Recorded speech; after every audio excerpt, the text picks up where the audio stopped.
Imagine a man. A plain man, no different from 1,000 others you see in a day, who enjoys the simple things in life. The feeling of the sun on his face, the taste of that first sip of coffee. Imagine his life. Starting out with unlimited potential and, like most lives, amounting to nothing much. Few dollars in a retirement account. Almost enough to pay off the debts that will outlive him. Imagine his hands. Hands that built a house, caressed a wife, held a child.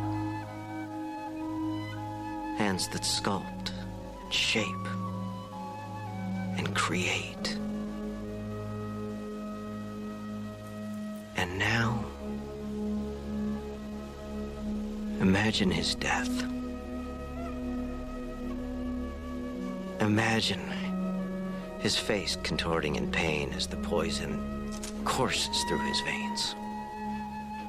And his hands. Those hands that could do so much. Clutching one last time. And falling still. Useless. I can imagine it. Because that man will die tonight by lethal injection. Can you ask them? Can you get me one last phone call? I can imagine it. Because that man is my father.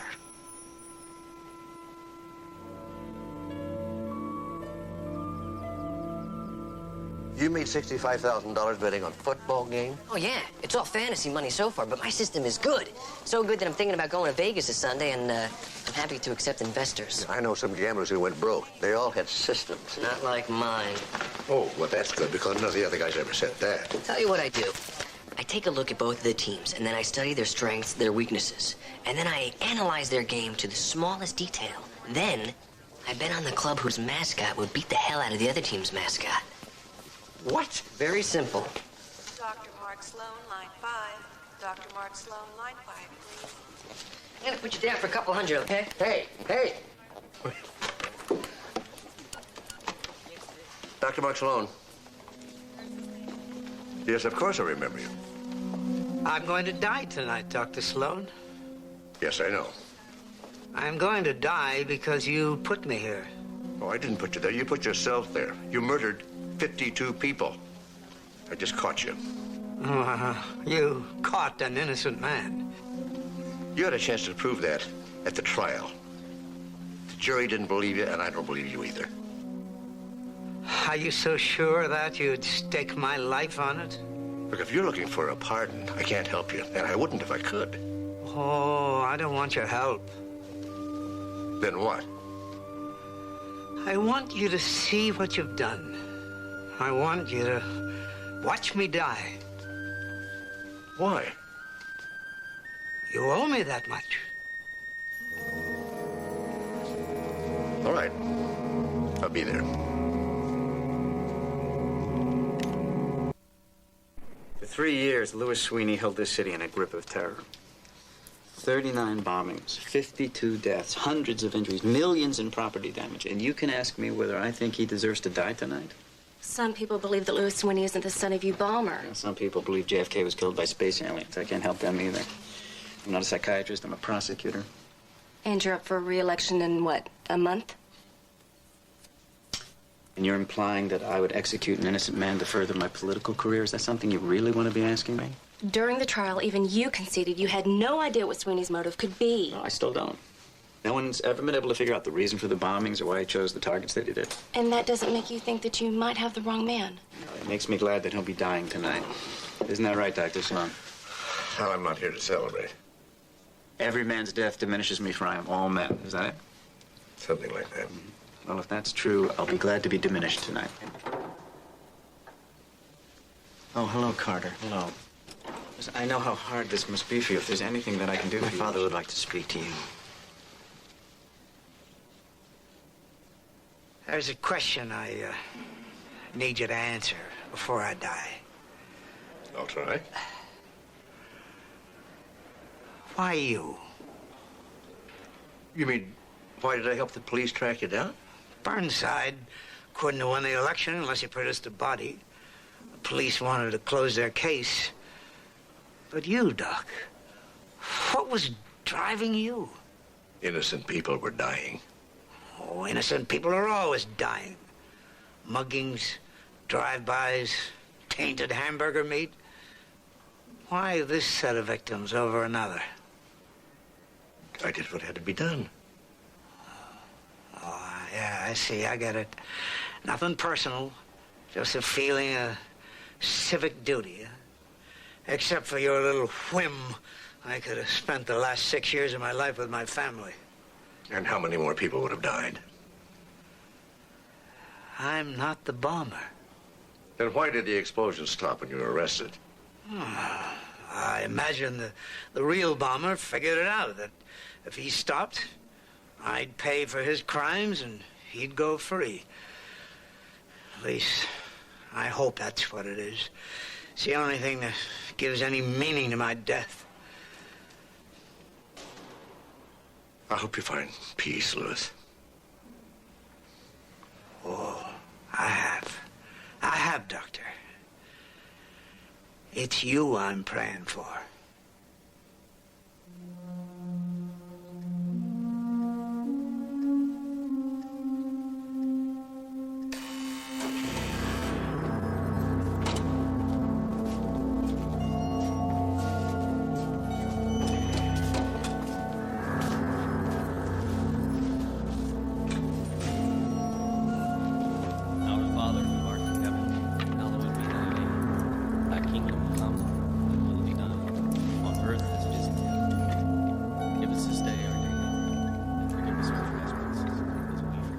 Somebody stop this. Why won't anybody stop this? You gotta be strong now, Kate.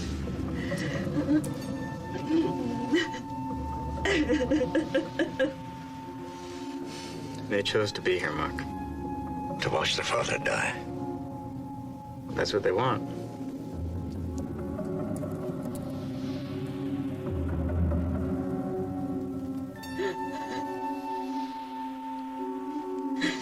He should have thought of his kids before he started planting those bombs.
My God.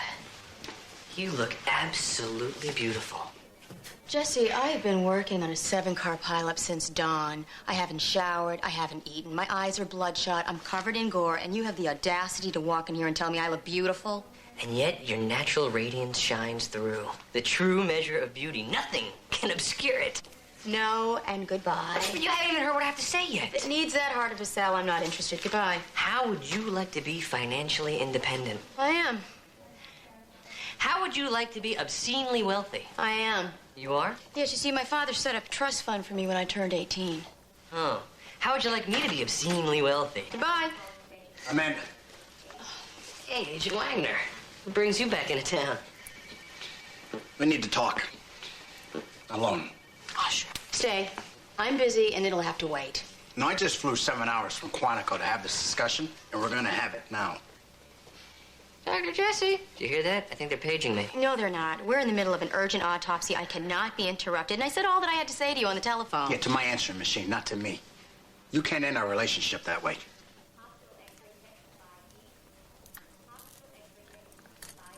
Is it because I said I love you last weekend?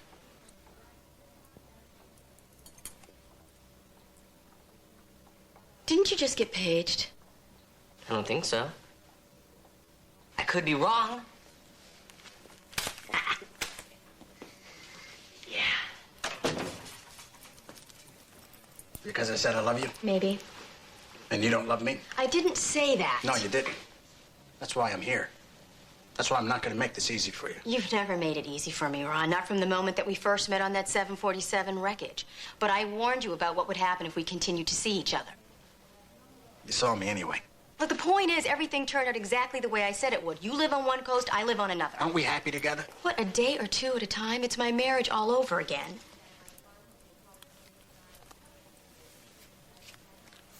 Do you think it'd be any different if I lived here? Can't you do any better than that? If you could look me in the eye and tell me that you want me out of your life, you got it. I'm gone. Ron, if I could do that, do you really think I would have broken up with your answering machine?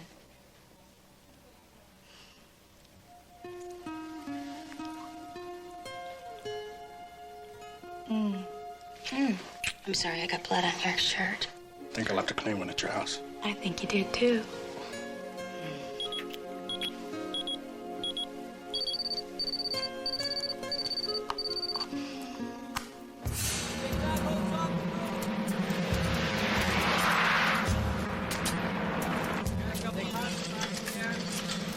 How many victims?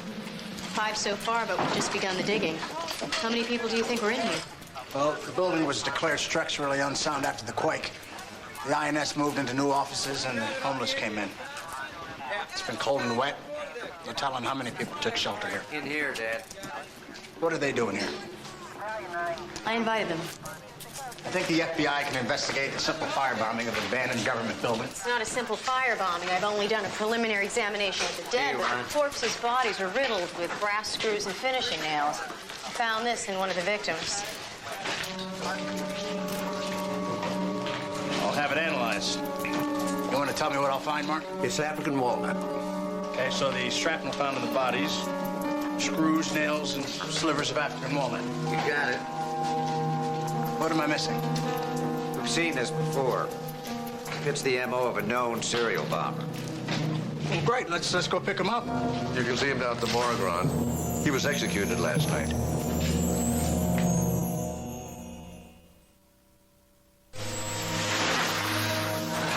The first place he hit was a seedy joint on the Sunset Strip, the Sunnyview Motel. That's how he got his name, the Sunnyview Bomber. That's adorable. What was his pattern? We never figured that out. He did anything. Diner, a suburban home, gas station, statuary store. Even blew up a bench in MacArthur Park for him. How'd you catch him? He made all of his explosive devices using materials and tools involved in handcrafted furniture. And he encased the bombs in beautifully crafted boxes made out of African walnut. Louis Sweeney was a furniture craftsman, like his father, Reagan, and his father before him. And his daughter, Caitlin, is carrying on the tradition. Dad made the furniture connection and found Sweeney. Thanks to a toothache. I don't get it. While Mark was waiting for the dentist, he was leafing through an Architectural Digest magazine when he spotted a photograph of his study, and he recognized the detailing on one of the chairs. From there, we were just a search warrant away from a conviction. But you were never able to figure out why he was doing it. We didn't have to. We had the evidence. Found it all in his van. So we're looking at a copycat bomber here who's trying to make fools out of the police and the prosecutor and me. Or you executed the wrong man.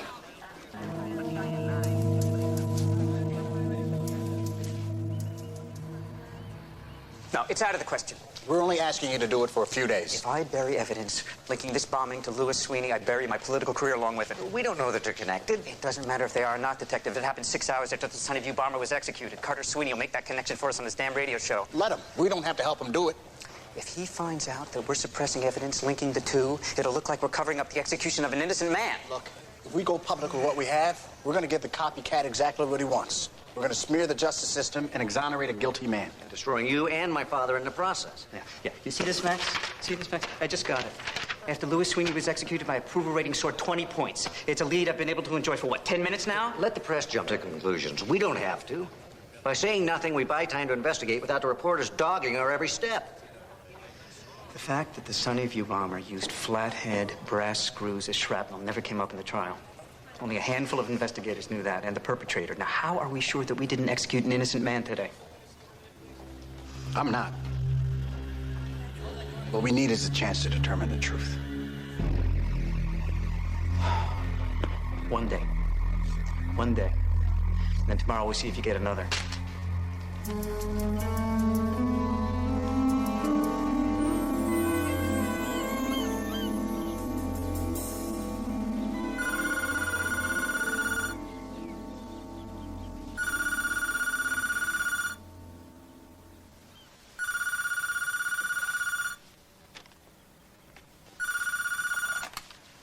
Hello? I've always wondered how well you slept, Doctor. Now I have my answer. I sleep a lot better when the phone doesn't ring at 6 a.m., Mrs. Sweeney. Oh, I'm sorry. I assumed you'd be awake searching for the Sunnyview bomber. The Sunnyview bomber was executed. Then how is it that he was able to blow up the old INS building downtown yesterday? Coincidence. Copycat bombers. What is this about? Doesn't a copycat usually need information to copy? How is it that this imposter knew that the real bomber always put flathead brass screws in his devices when that information was never released to the public? If that was never released, how do you know about those screws? Because I'm here with Sharon Ellison, Assistant District Attorney for the County of Los Angeles. Wait a minute, you're where with Sharon Ellison? Oh, I'm sorry, Doctor. Did I fail to mention? We're live on KCDM AM.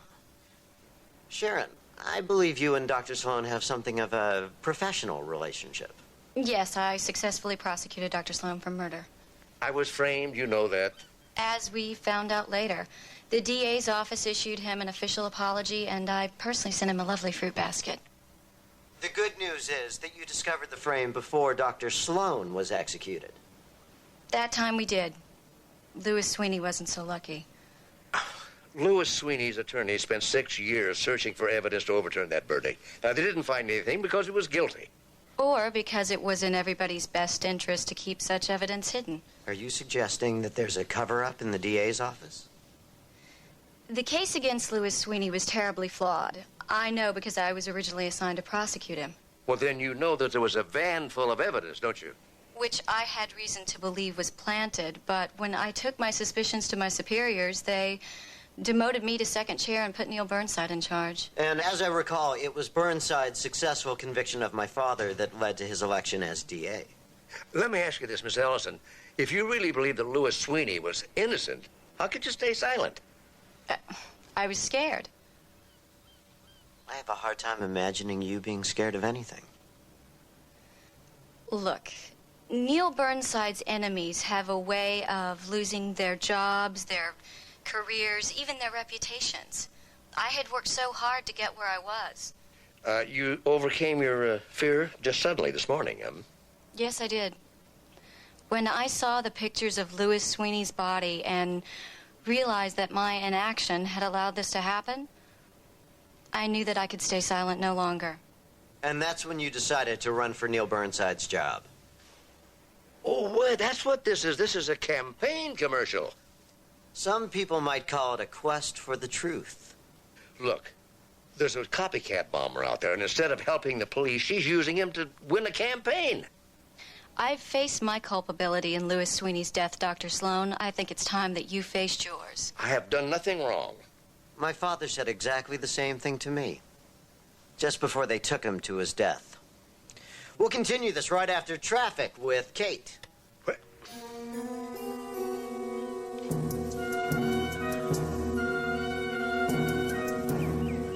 Carter ambushed me. He caught me while I was half asleep and just dismantled me. All I could do was mumble. Forget it, Doctor. The show's irrelevant. What matters are the facts. And he's got them all.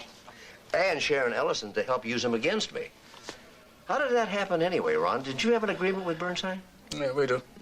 Either Sharon Ellison leaked the details to Carter, or he's our bomber. Oh, Carter's got a motive, and so has his sister, Caitlin. Well, maybe they're in it together. Their father could have given them the details that were kept out of the trial. Hell of a lot of good it does now. If they wanted to clear him, wouldn't they have started the bombings before he was executed? Who else could it be? There's a whole city full of people out there last I looked.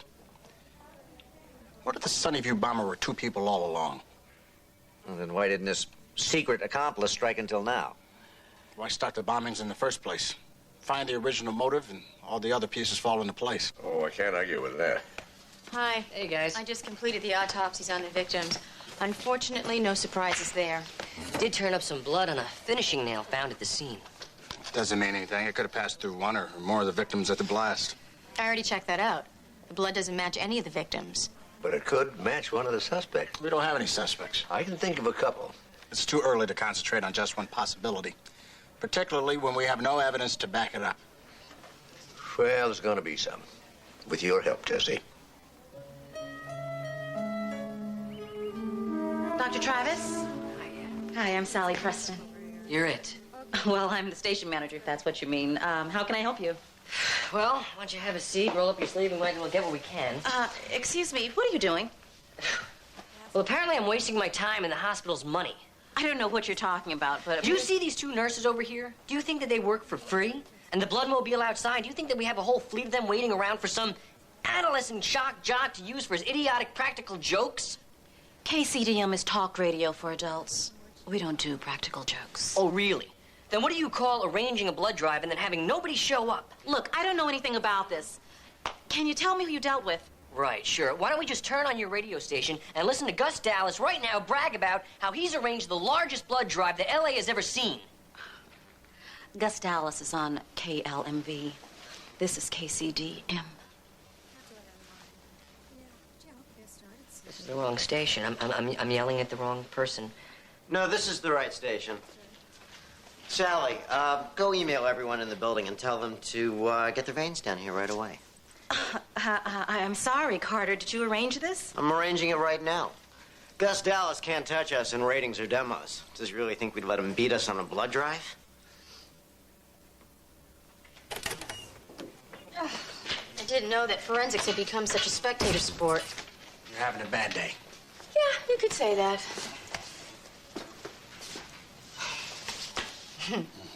You know me well, and that feels very good. Caitlin Sweeney, she's dead? Just a dead end. Caitlin had some tests done at Community General a few years back, so I pulled her chart. But her blood doesn't match the blood on the nail. You know, I'd heard L.A. judges were easy, but... Judges? Yeah, you know. The guy in the black robe that granted you the warrant. Okay, look, I brought a box of chocolates to Imelda in Records, and she turned her back for 5 minutes. What if you had found a match? Anything you found afterwards would be irreparably tainted. I would have taken it to Mark, and we would have figured out something. Man, I have to warn you, these methods are not going to fly at Quantico. Fortunately, my jurisdiction doesn't extend much further than Fontana. No, it didn't when you were an associate medical examiner for the County of Los Angeles. But now that you were the newest forensic pathologist at FBI headquarters at Quantico... I'm what? Yeah, that's what I came to tell you. I slipped them a copy of your resume, and they were excited. I mean, you still have to interview you, but it's just a formality. So you expect me to quit my job, leave my friends, and uproot my son? We can live together, be a family. And what if it doesn't work? You walk away clean. Meanwhile, I'm 3,000 miles away from anyone that I know, and my son has lost another man in his life. What I was trying to do was make our relationship work. What? For one of us, at least. You know, maybe I shouldn't have even tried. Maybe you actually like living 3,000 miles away from me. Maybe I'm beginning to.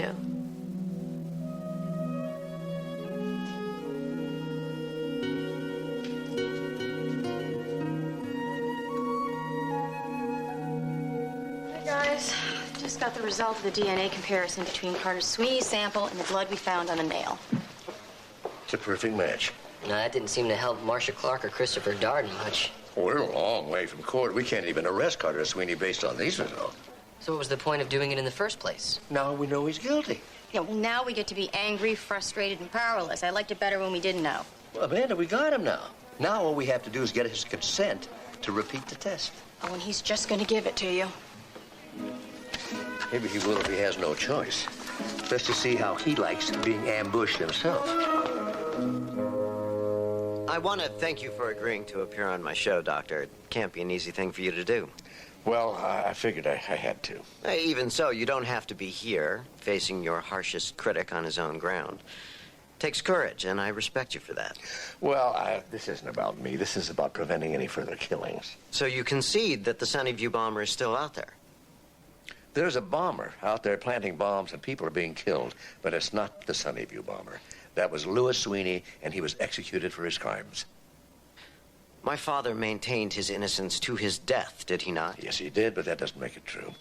But weren't you once convicted and imprisoned for murders you didn't commit? After an experience like that, how can you be certain that the same thing didn't happen to my father? Lewis Sweeney was the Sunnyview bomber. The latest bombing was done by a copycat to create this controversy and to obscure the truth. Yeah, with all due respect, Doctor, your explanation sounds like a desperate attempt to avoid taking responsibility for a tragic, fatal mistake. There is no evidence to support your theory. We have a bloody nail. A nail? Finishing nail, to be exact. We found it at the scene of the crime. And what does that prove? Well, by itself, nothing. But we managed to extract a blood sample and DNA from it. Now, if we can match that to another blood sample, it's better than a fingerprint. Your fingerprint. Let's be clear, Doctor. What you're implying is that you've matched the blood on this nail to mine. Yes, I am. I don't recall giving you a sample. Do you remember rolling up your sleeve for a blood drive here at the radio station a few days ago? You were in that building, and you pricked yourself on that nail when you made the bomb. To your father's specifications, no doubt. And you were saying this bloody nail proves all that? Conclusively. You wanted to discredit me and clear your father, and you killed 5 innocent people doing it. You know, you can prove me wrong if you like, just by providing me with another blood sample. I can take it right here. I brought a kid with me. You're not wrong. It is my blood. I was in that building. And I have 5 million witnesses to prove it. Get me show 1268 about 10 minutes in and cue it up. You listen to my show much, Doctor? No. Well, that's a shame. Yeah, we're not like other talk radio shows. We get outside the studio, we investigate issues firsthand. I lived with the homeless in that building for 3 days. I did a series of live broadcasts from there about 6 months ago as an expose on slumlords. In this case, the government itself. Play the tape. There's no running water, no electricity, raw sewage streams down the corridors, and yet this is where entire families are forced to live. Forced to... Oh. What is it? What's wrong? Stepped on a nail. I'll be okay. This is what happens to me, walking through here in daylight. Imagine what it's like for the people who seek shelter here at night. My pain is small compared to what these people have to endure each and every day, and not one of them has the... It's too bad you weren't listening, Doctor. It's too bad the politicians in City Hall weren't listening either. It might have spared us all this ugly incident. This is how Mark Sloan works. This is how he twists the evidence to fit his own preconceptions. This is how he killed my father.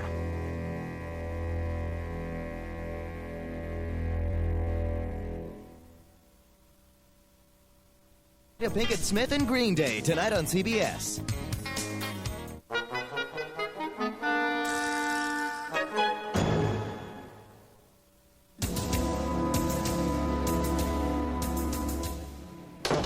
Who asked you to bring your father into this investigation, huh? I consulted him. Isn't that why you hired him, as a police consultant? Yes, but nowhere in the job description does it say go on the radio and make an ass of yourself. How much of this did you know about? Only what I heard on the radio. Only what you heard on the radio. Why didn't Dr. Sloan inform us of his findings before he went public?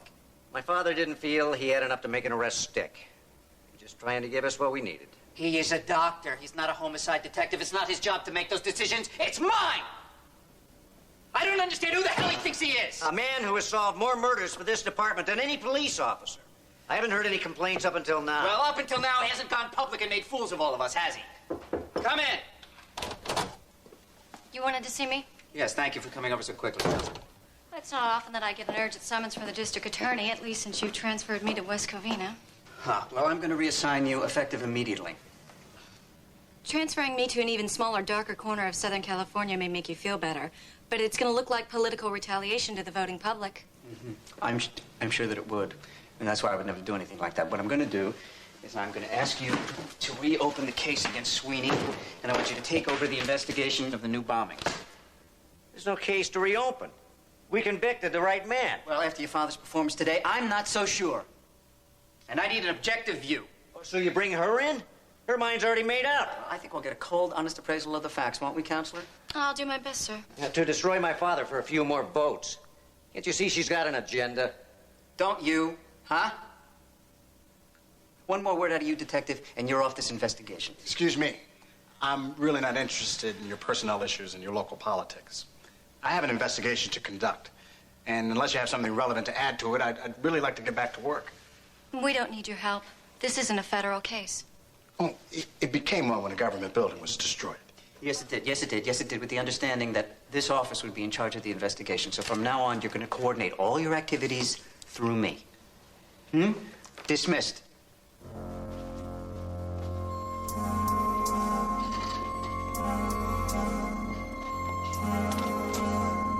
The Sunnyview bombing case is closed. The man convicted of the crime was executed. So why reopen the case now? Well, the similarities between the new bombings and the old bombings are undeniable. Re-examining the previous investigation is just simply the responsible thing to do. So this is not a repercussion of Dr. Sloan's appearance on my show this morning? Absolutely not. However, after what I've heard, I'm deeply disturbed by Dr. Sloan's methods, and I intend to take a serious look at every murder investigation he's ever been involved with. I'm disturbed, too. Which is why I filed a $150 million lawsuit against Community General Hospital, which continues to employ Dr. Sloan and allows him to use their resources, staff, and good name to further his personal agenda. Mark, don't let him get to you. Oh, he already has, Amanda, and brilliantly. Carter Sweeney went into that empty building, did a live broadcast, and deliberately stepped on that nail, knowing exactly 6 months later how I was going to use it, and he was going to turn it against me. Yeah, well, listening to him isn't going to help. It's only going to eat away at you. Come on. The man knows how I think, how I plot, how I deduce. If I'm going to beat him, I have to know the same about him. Well, maybe you should let the FBI and the LAPD work on the case. Oh, because now. I fell into his trap and lost my credibility?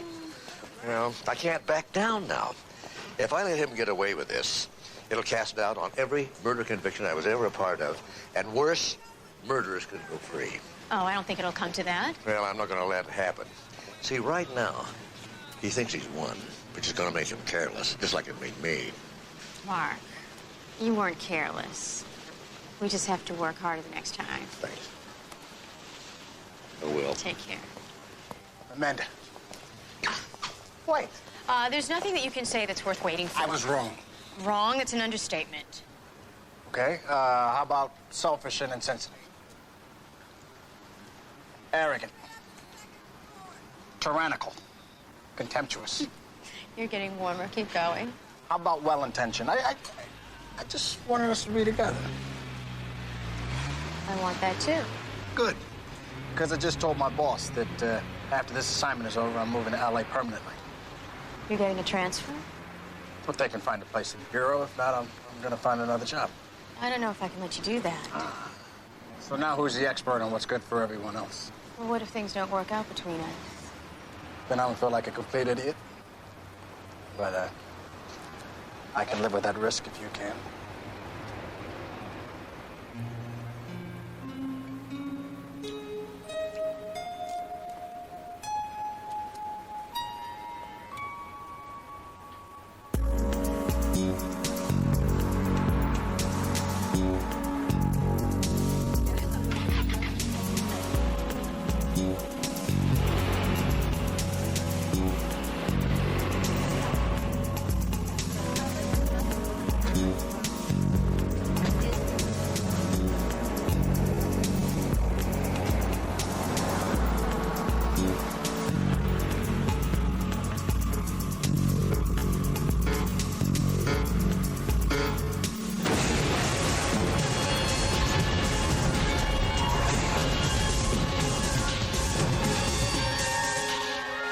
in 15 minutes.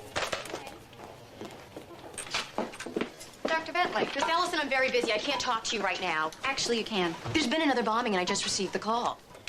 Consider the call rescinded. Dr. Steinberg will handle the investigation. Well, you can't do this. You and I will get along much better once you realize the words you can't don't apply to our relationship. Now, I will be taking all of your current files on the series of explosions, as well as the original Sunnyview bombings. Will you help my marshals in retrieving them? What are you... You see, we're getting along better already. Now, the files? I have to get clearance from the coroner's office first. They'll understand when you show them the court order. Old files tend to get lost so quickly, especially when they contradict the word of old friends. Why do you hate Mark Sloan so much? Is it because he made a fool out of you when he proved his innocence? Dr. Bentley, do not mistake a professional investigation for a personal vendetta, because once you do, your actions will be based on emotion rather than intelligence. And at that point, your employment will be called into question.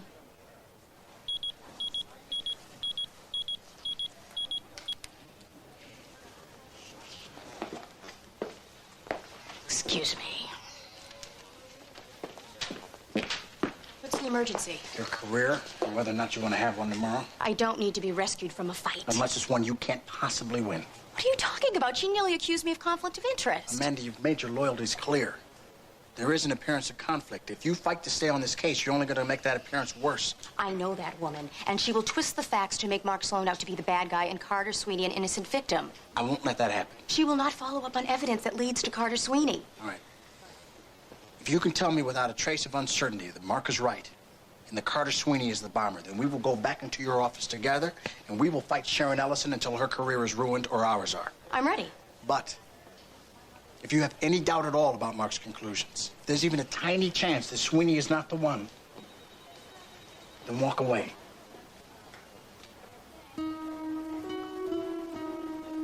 Okay. I have to go back to the bombing site. I promise I will share any information I find.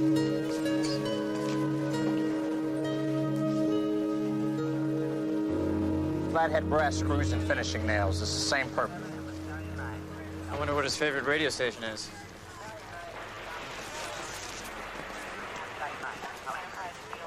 What are you doing here? What are you doing here? Just wanted to get a look around before it got too trampled on. Did any reporters see the two of you? I don't think so. We came up the back way. May I see that? Here, take this. Are you insane or are you just stupid? I admit I made a few mistakes. Sweeney is our bomber, and I won't underestimate him. You are fired, Doctor. You can't take me off this case. I'm on it. You're no longer a consultant to this department, and if you show up at a crime scene again, I'm going to have you arrested right on the spot. Now, you get him out of here and find something to put over his head, so I don't want anybody to recognize him. You can't treat my father this way. You're off this investigation, and one more word out of you, you're off the force.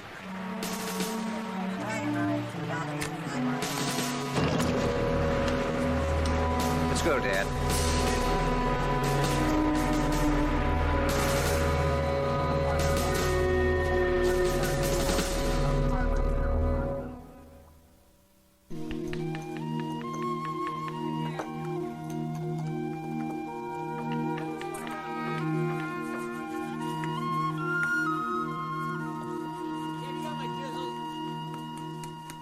Beautiful. It's my grandfather's. My father designed a few pieces, but all the big sellers are based on Regan's work. And his work methods, I guess. Carrying on the family's traditions. So's your brother, I'm afraid. My grandfather came to this country with nothing in his pockets but his hands. They were all he needed to build himself a future. Miss Sweeney, we know what your brother's doing. It's not much of a job for a man talking on the radio. That's what my father used to say. Man lives off his hands, a fool lives off his mouth. Of course, those fights are over now, thanks to you and your dad. We know that Carter Sweeney planted those bombs. Your brother thinks he's getting revenge for his father's death, but all he's doing is killing innocent people. Like you did my father? Look, I know I'll never convince you what we did was right. I know you'll always hate us. But to hurt me and my father, your brother is punishing all the people of this city. One chair at a time. My grandfather built this business till he could finally support a family. And once he did, the city decided to build a freeway through it. Listen to me. 6 days, Regan held off the bulldozers. One man with a shotgun against the forces of civic pride and progress. And on the 7th day, Progress called in the sharpshooters, and my father watched his father die just like I did. Don't ask me to grieve for the people of this city. I'm talking about innocent mothers and children. No, you're done talking. Get out of my shop. Now.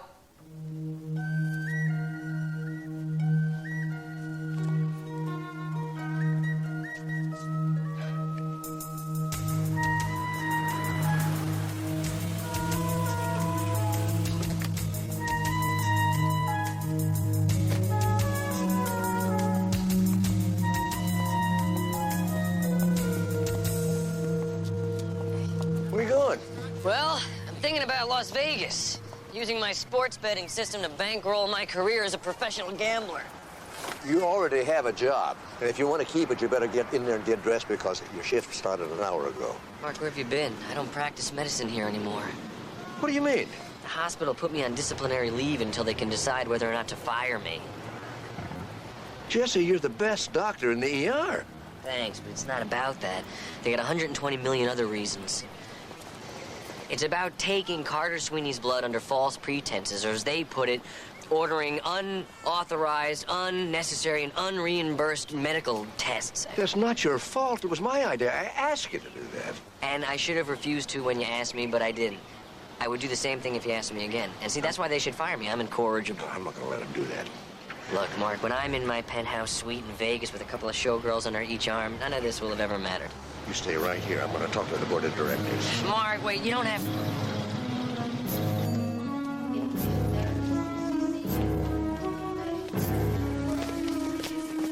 What's this? A restraining order. You and your son are not to get within 100 yards of me or any member of my family. I'm not going to let you keep killing people. No lawsuit or court order is going to save you. You heard of Marshall. You're my witness. Dr. Mark Sloan to administration. Dr. Mark Sloan to administration, please.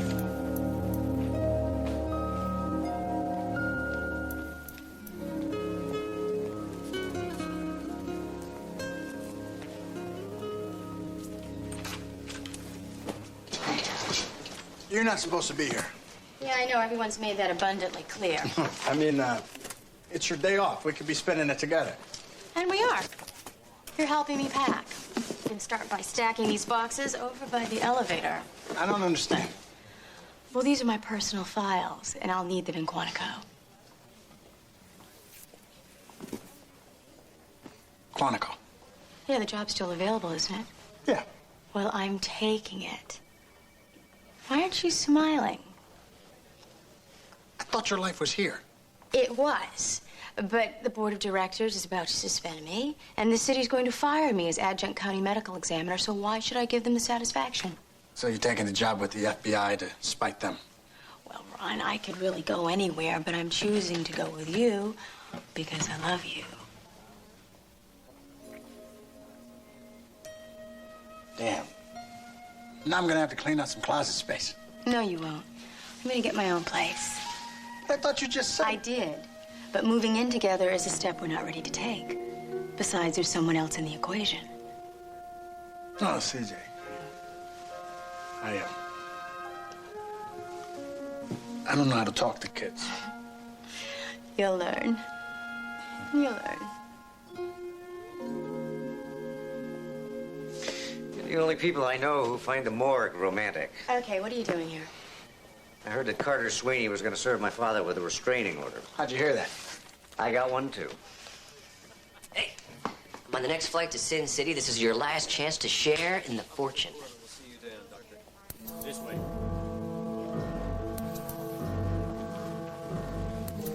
Dad? They just fired me. Effective immediately. Mark, any hospital in the city would be glad to have you. You can't practice medicine without a license. They took it away from me.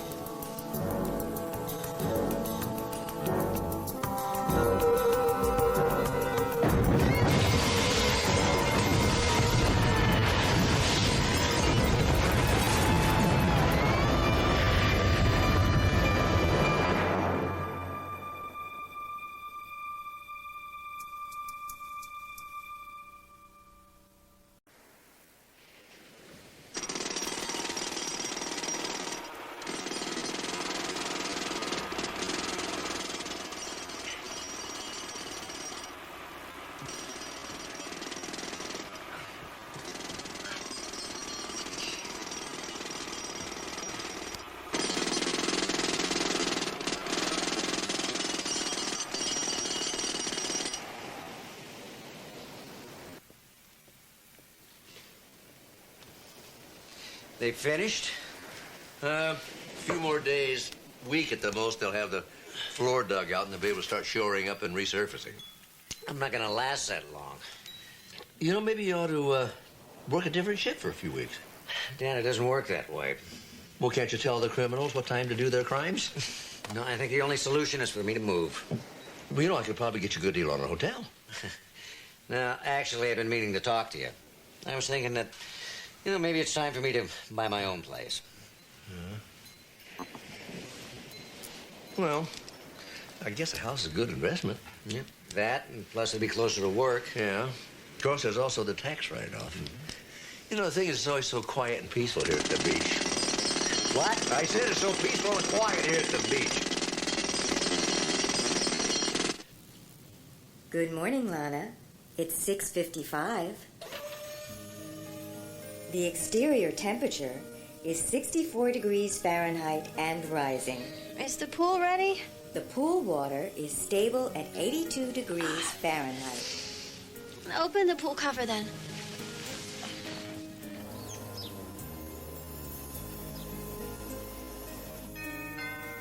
Lana, you have a visitor. Hey! Yup? Come around back, Jesse. Let him in. Security system disengaged.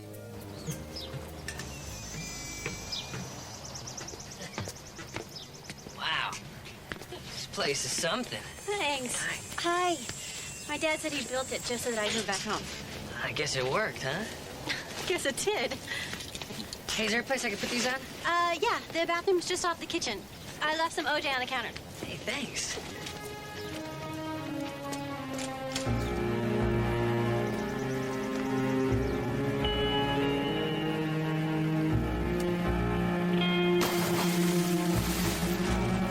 Warning, do not use the pool. Lana? Warning, do not use the pool. Lana? Lana? Lana? It is now safe to enter the pool. It is now safe to enter. Diagnosis Murder. Sponsored by Glaxo Wellcome, makers of Relenza.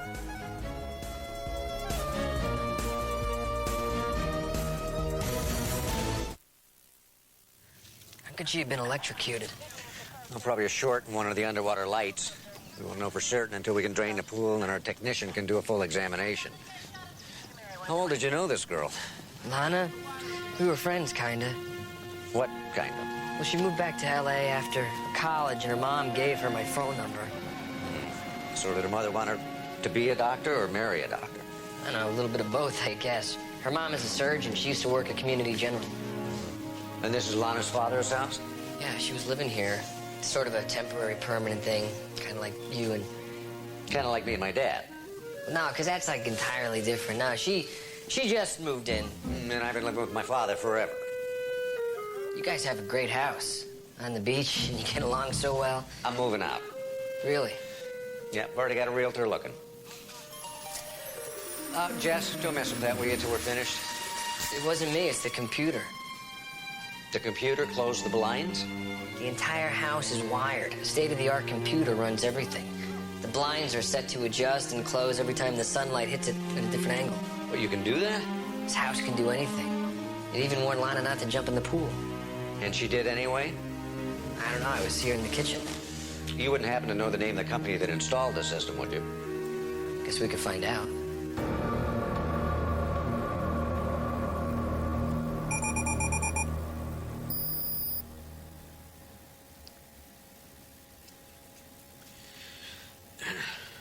May I see some identification, please?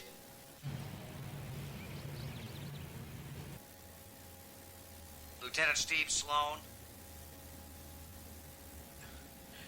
Thank you, Lieutenant.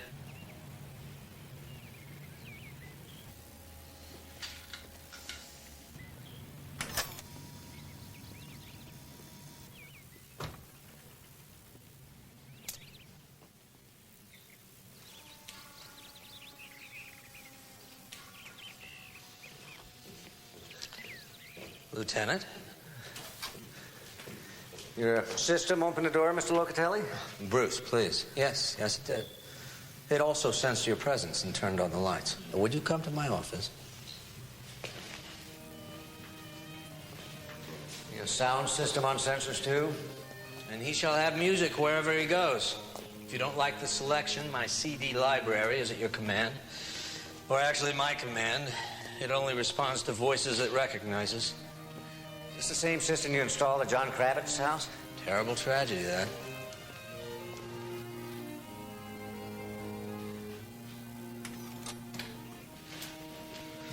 Mute the music, please.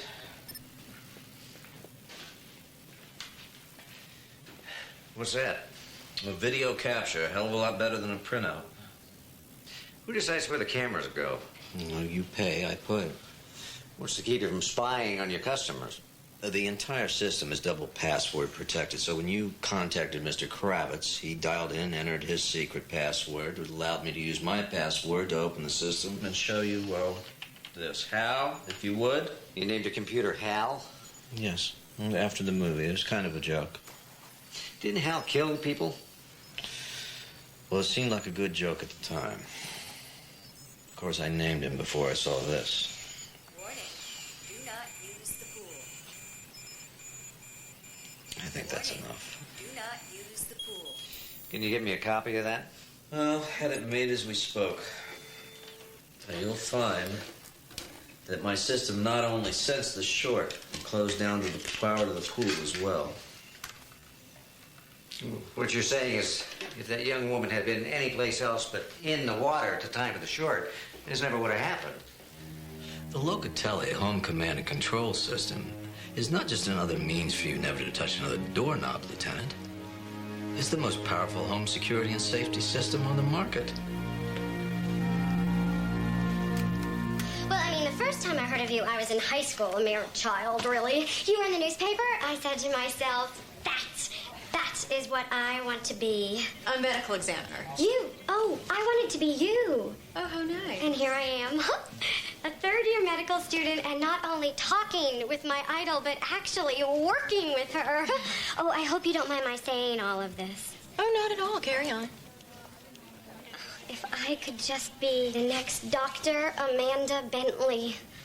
Well, where would that leave me? Retired? Oh, lovely. Oh, I didn't mean that the way it sounded. You know, I meant years from now, after you've taught me everything you know. Excuse me, Dr. Bentley. We have a 51-year-old woman, no previous illness, who died 2 hours after admission. Symptoms? High fever, chills, rash, headache. Who's the physician? Dr. Horowitz. Let's take a look.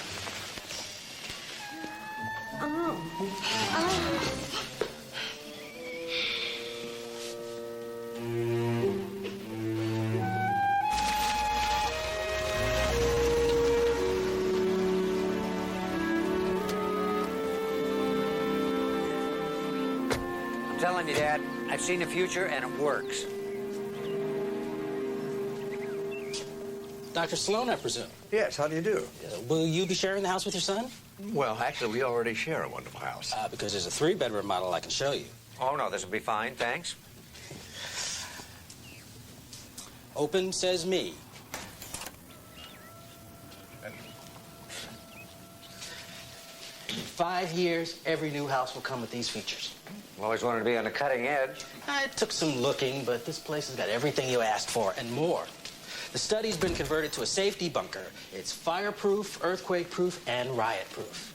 Isn't that a bit of overkill? The owner didn't think so, sir. He had a friend killed in the riots a few years ago. These air vents. When the room is shut down, fresh air is pumped in. Sure thought of everything, didn't he? Oh, and notice that every room is both DSL and cable modem ready. DSL. Oh, the internet. Who can live without it these days? Well, it's not a big part of my life, I have to admit. I'm somewhat of a troglodyte in that area. You know, especially after what happened to Lana Kravis. Dad, look, the computer didn't kill her. Yeah. Did you know her mother worked at Community General, Dr. Janet Kravitz? Yeah, Jesse mentioned it. Did you know her well? No, not really, but I did talk to her at the funeral. You know, it's interesting. She was contacted to see if she wanted one of these systems in her house in Boston. Oh? How'd she like it? She didn't. She turned him down. Said it reminded her too much of her ex-husband. Look, Dad, I like this house a lot. Good. I mean, you're the one's going to live here. The owner is in the middle of divorce hell. He's willing to do a quick claim if you want to move in right away. No kidding. Hey, I wanted to ask you about that jacuzzi out there. Is that, what exactly?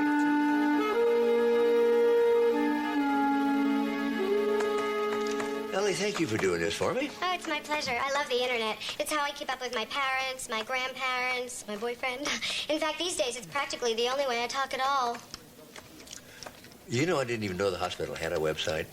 Everything has a website. Well, I can even set up a personal one for you. No, thank you. Would you like to see how many times Dr. Bentley's name is mentioned in the newspaper? Can you do that?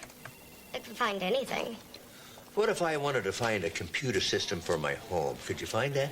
Name it. Home command and control systems designed by a man named Bruce Locatelli, I think.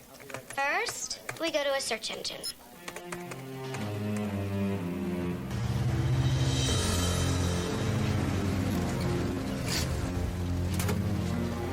DWB. Yeah, I got your message, but I'm still puzzled. We already passed our code inspection. Oh, it's a new service that we provide. Routine inspection before a new customer moves in. Yeah, but how'd you know this house sold? Multiple listings. Well, we go ahead, doors open. I got to deliver some good news. Well, thank you.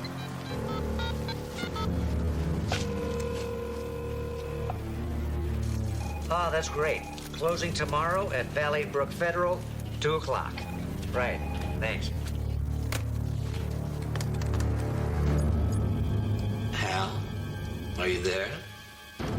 This isn't our system, Bruce. I know. But I can take it over.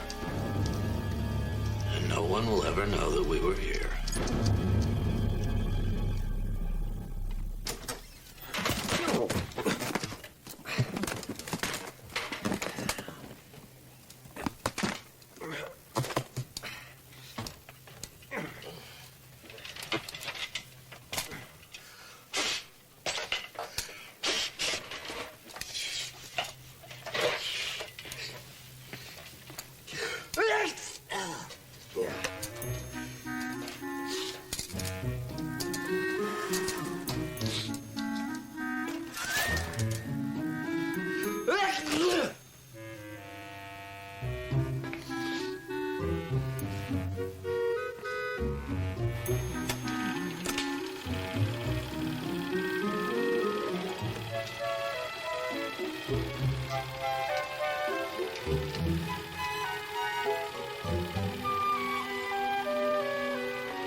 You know, it's amazing what you can find on the web. They had cancer research that hasn't even been published yet.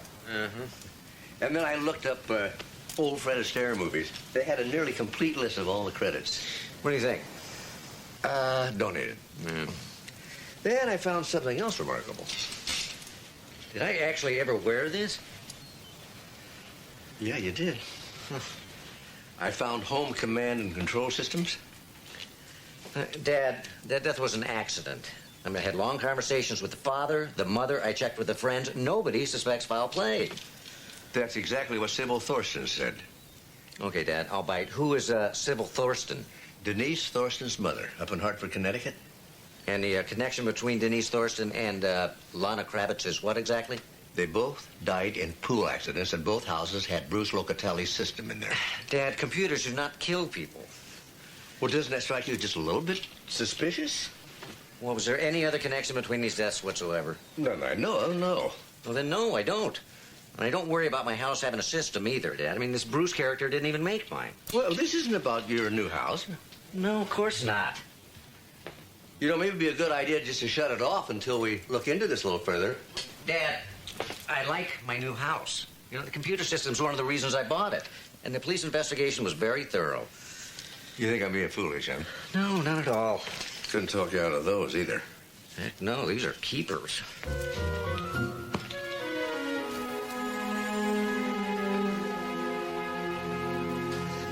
Do you ever get used to this, all this automated stuff?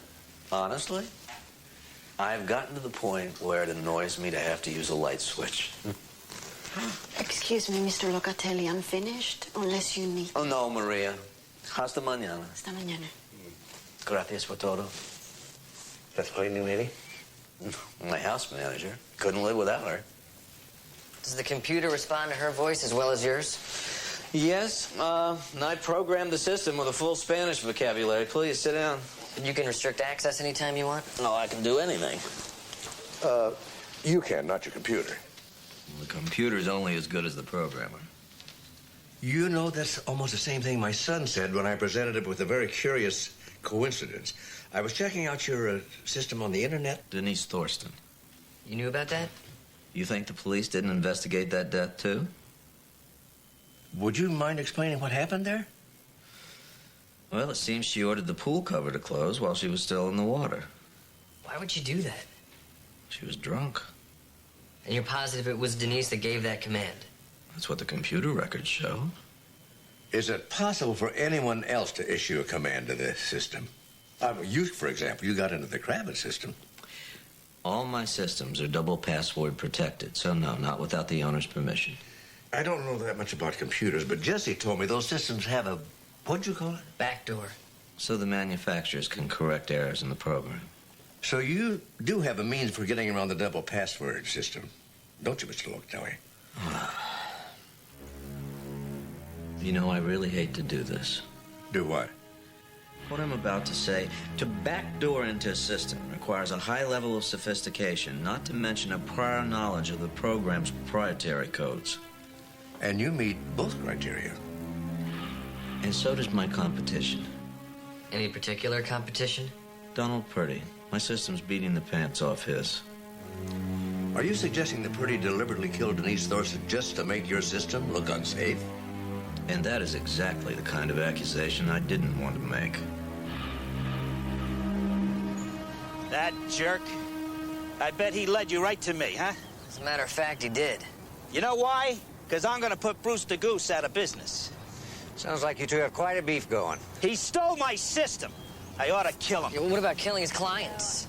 That would be bad for business. Computer kills homeowner. Film at 11. Now, what do you got to think? Bruce's butler did it?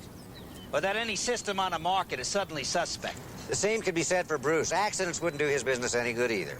I'm talking about a rational human being. You're talking about Bruce Locatelli. Why would he murder his own clients? Why does a guy climb a bell tower and start shooting? No more swimming pools, Hal. I understand, Bruce. Let's turn our attention to our next target, Jerry Tam. Where does he live again? Jerry Tam lives in Montreal. Cold weather climate. That is correct, Bruce. He sneaks his smokes in the shed. That is correct, Bruce. Full screen, please, Hal. This was captured yesterday. There is a handyman's workshop in the garage, complete with a sink with running water. These propane tanks are connected to a heater. Propane? The heater is on a thermostat. The propane is computer controlled to turn on whenever the temperature drops below freezing. To keep the pipes from bursting. That is correct, Bruce. Jerry Tam comes into the shed every evening at approximately 5 p.m. Eastern Time. I see. Which would not be a problem unless... Unless the pilot light were out. Is that a command? I like this is the type of thing I'm looking for. Oh, okay. These are this color, but not. Yeah. Go ahead, try it out. Call me Phil. What's your real name? Philippa. So, are you shopping for a few things for Dad? No, actually, we're shopping for my son. He's bought a new house. Got tired of living with the old man. I don't think she needs to hear our entire family history, Dan. It's actually one of the great things about owning a store like this. You get to learn about such intimate details of people's lives. Well, I'm looking for a couch, armchairs, a coffee table. Okay. Well, then, by all means, sample the merchandise.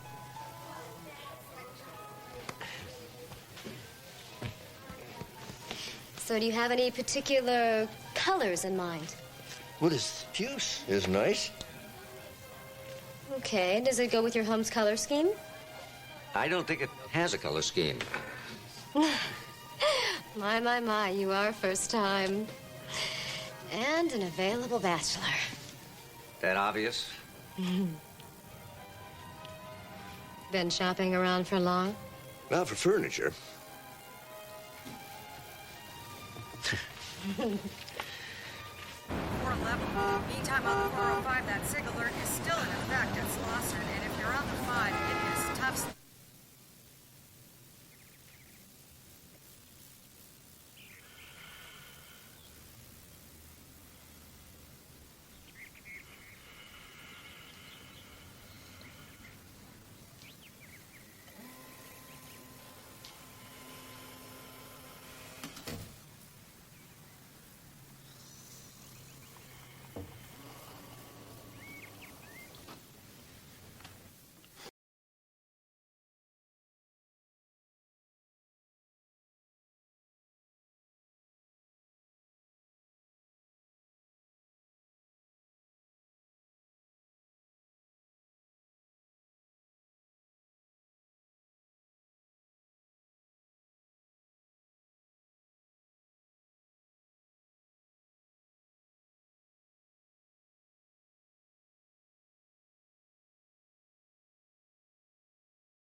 Code 3, congregation, positive suffocation. Had this happen? The windows were locked, the bedroom filled with smoke. Vitals. BP's 90 over 50. Pulse 110 and Freddy. Respiratory rate of 58. Is there any blood drawn at the scene? Yes, sir.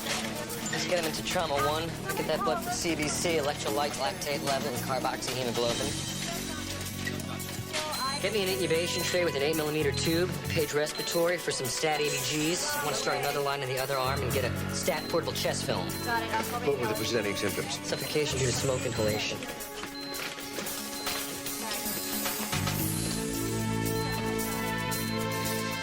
There appears to be upper airway edema. I'm having a tough time visualizing the vocal cords. I can't see what I'm doing here. We need to do an emergency trach. He's arresting. 200 joules. 200 joules. Start.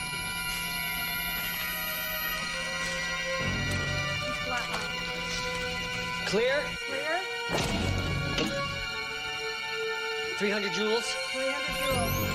Clear?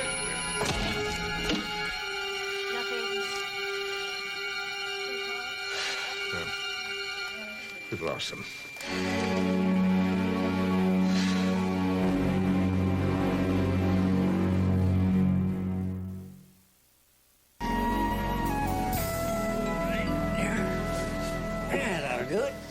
hope so. Oh, that's nice. Just as uncomfortable as it looks. Steve, you've got great taste. Yeah, see? You remember when we first moved to the beach? Yeah. Carol started crying the minute she walked in the door. Said, this isn't our house. So he took her by the hand and said, let me show you what we can do all by ourselves, and took her right down to the beach. You weren't worried? No, Catherine did enough worrying for the both of us. And I told her Steve wasn't going to let anything happen to his little sister. I couldn't have been more than 11 years old.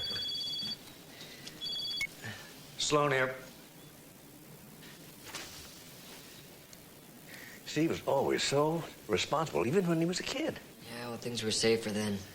Oh, I don't know. Sometimes I think we just know about the dangers more now. Yeah, maybe. You all right? I was just thinking that, we should have been able to save Bruce Locatelli. Bruce Locatelli's computer has a full record of what happened. Malfunction? No, somebody compromised the system from the outside. Somebody deliberately turned off the pilot? Afraid so. But who? It's got to be his competitor, Donald Purdy. So then Purdy murdered Bruce. Looks that way. Bruce said that Purdy was out to get him. Yeah, still, I am so sure that Bruce himself was behind those two murders. Well, Cheryl's picking up Purdy now. I got to get back to the station. What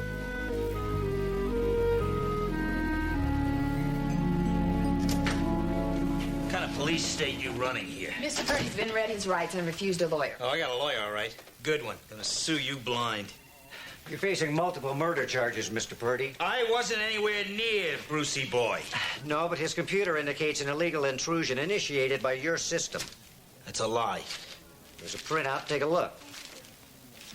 You set me up. Sit down, Mr. Purdy. The hell I will. First, your stormtroopers come into my place of business. You either sit down or I'm gonna have to cuff you. Why don't you shoot me while you're at it? You're under arrest. You all right? Yeah, I'll live. It was self-defense. Yeah? Try assaulting a police officer. Come on.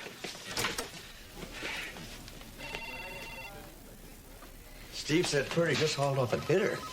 Thought the man was all bark and no bite. Well, bullies tend to be cowards. Cowards how? Look at the way he's killed. From a distance, never confronting his victims. Yeah. Still, somehow I just don't feel right about it. Dr. Bentley, I don't know what to do next. Do you know what to do, Dr. Sloan? About what? Well, I've been trying to notify Mr. Locatelli's next of kin. First, I tried all the Locatellis in the Los Angeles phone book, all one of them. Then I tried using that new national service. Nobody named Locatelli's even heard of him. So then I tried using the internet, hoping to find some relative in Italy, maybe. You can find people in Italy? Well, yeah, if they've got email, only they don't have email, I mean. If they even exist. I think I know somebody who might be able to help us out. He's had these photographs here since he moved in. You know who they are? Mr. Locatelli, he would not speak of them. When a man does not want to speak of those he loves, it's best not to ask. It is my fault he's dead. Why do you say that? Every day I come exactly at 7 o'clock to make Mr. Locatelli's breakfast. But this day there was a lot of traffic. I'm never late. But on this one day, if I had not been late on this one day, Mr. Locatelli would be alive. My boyfriend couldn't believe I wanted to work with dead people. I mean, I'm sure you've heard it 1,000 million times, right? What can you do to help a dead person? Well, I said, I'm sure you say the exact same thing. I said, live people only cause you trouble. Dead people just lie there while you find out all their secrets. Don't you agree? Mm-hmm. Dr. Bentley, do you have those autopsy results for Dr. Horowitz? Yes, Ellie, would you get in the McDougal autopsy report, please? Cause of death was septicemia brought on by meningococcal infection. I know. I put it somewhere. Try the file cabinet. I was going to put some files into storage, but for that I needed a box. I had the file in my hand. Didn't want to put it with the chemicals. It didn't belong with the medications either. I mean, then we would never find it. I was going to put it next to the computer temporarily, but then the phone rang. You weren't here, so I just put it...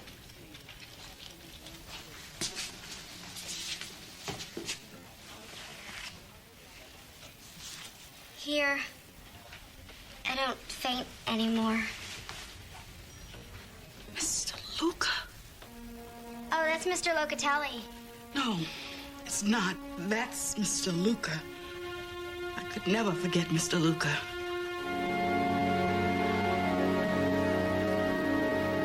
I was new on the job, and here was this sweet man.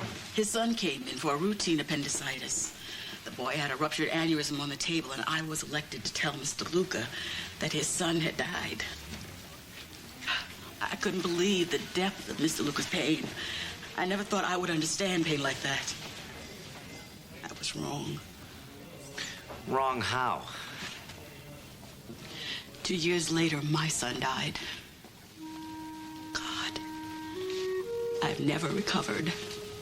My marriage dissolved. My life, really. Annette, forgive me for asking, but how did your son die? Was he at home? He was back from college for spring break. Somehow he ended up in the garage with the car motor running. I still don't believe it was suicide. I don't. I'm sorry. No, don't apologize. Annette, I have one more question that you have to ask. In the Luca appendectomy, was the surgeon Dr. Kravitz?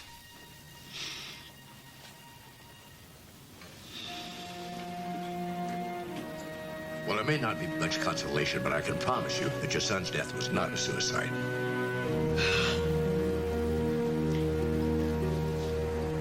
Bernardo Luca did suffer a terrible tragedy.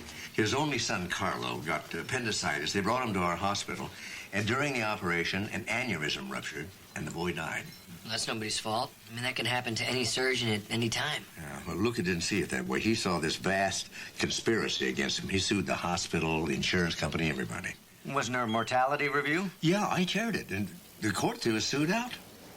And Nardo wanted justice. Yeah, well, his son was dead, and his marriage, as often happens, fell apart. He was a man in a lot of pain. I don't get it. I mean, if Bruce or Nardo or whatever his name was wanted to kill somebody, why not those responsible? He wanted more vengeance than that. He wanted his victims to experience his pain by killing the children of those he blamed for killing his son. So then Lana died because she was Dr. Kravitz's daughter. That's right. Just as Annette's son died because she was a nurse at the operation. What about the victim in Hartford? Would that be the child of the insurance investigator in the case? Exactly. What about Purdy? Did he know this when he killed Bruce? You know, I think Purdy may be guilty of assaulting an officer, but not a murder. I think this whole thing was a diversionary tactic. Pretty extreme way to get us off the track, don't you think? Well, Bruce was not supposed to die. That pilot light went off exactly at 7 o'clock. Now, Maria, his housekeeper, always arrived at 7 o'clock. He was counting on her to save him. That's right. Only that morning, there was a bad accident on the freeway, and she was delayed for half an hour. So then what you're saying is that we're dealing with a murderer who is his own victim. You know, I think we should just be thankful this whole thing's over.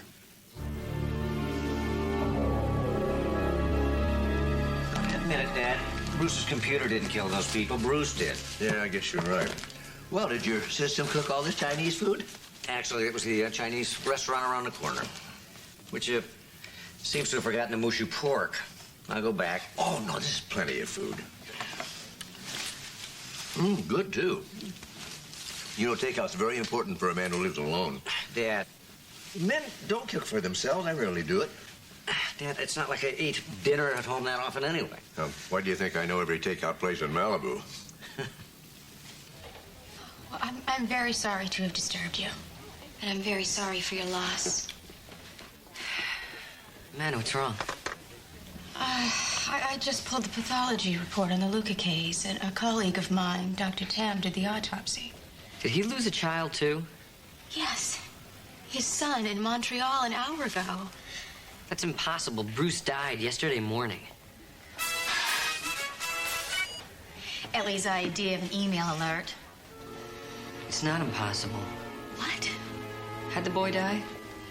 He was smoking in a storage shed full of propane tanks.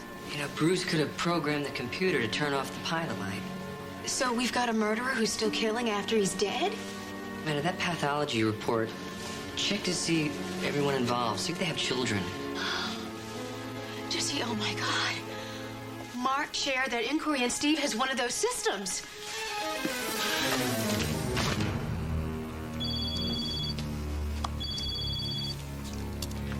Hello? Jess, I can't hear you. I've been on the phone all day. My battery's dying. Here, use mine. Oh, I left it in the car. Jesse, let me call you back from a payphone. I'll go get it. No, don't let your soup get cold. There's a payphone at the Chinese restaurant. I'll just call him from there. You sure? Yeah. Be a true test of good Chinese takeout's mushu pork. Right. This will only take a minute. All right.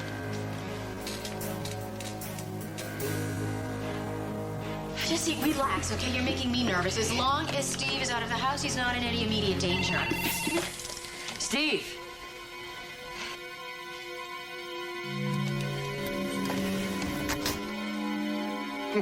Computers.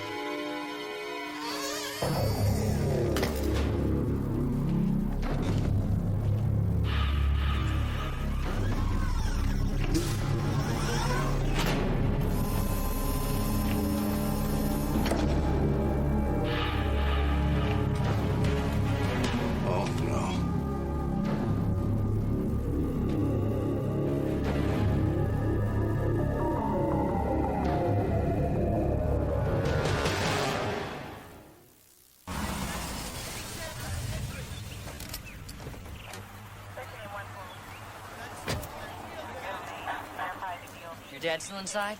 Yeah, computer seems to have triggered the security system in the study. Called for a battering ram and a blowtorch.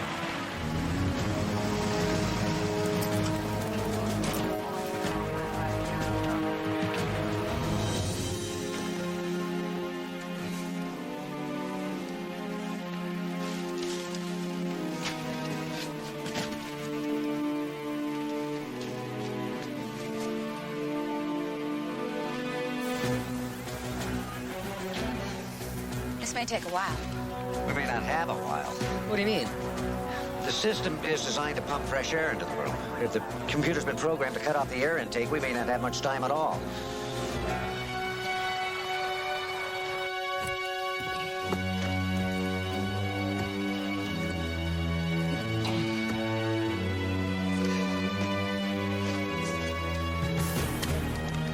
Anywhere you can hack into the system, take control of this thing? It's way beyond my capabilities. You need somebody who knows how to backdoor Purdy. He's been released on bail. I'll find him.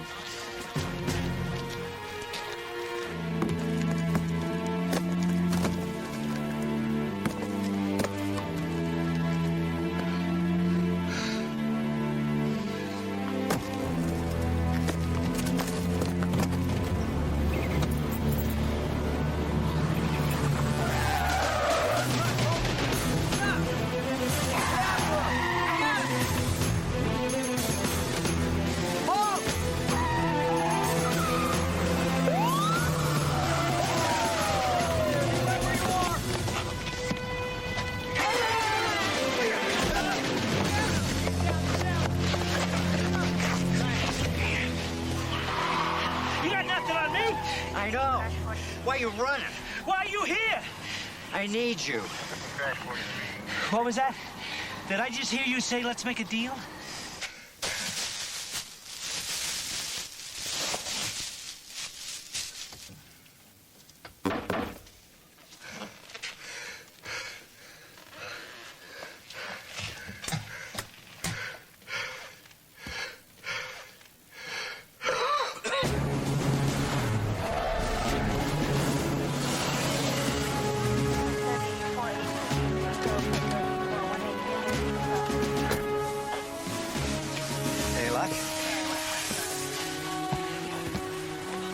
What do we need to do to hook you up?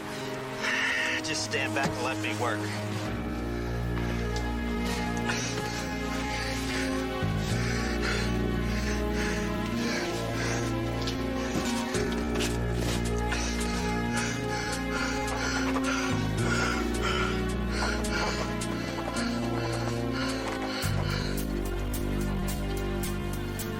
In the system now, if I can just find the override.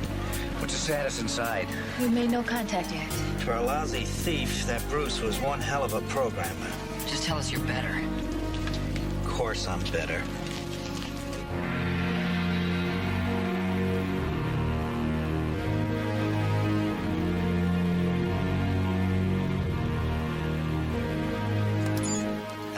I'm in. All right, get some oxygen in there.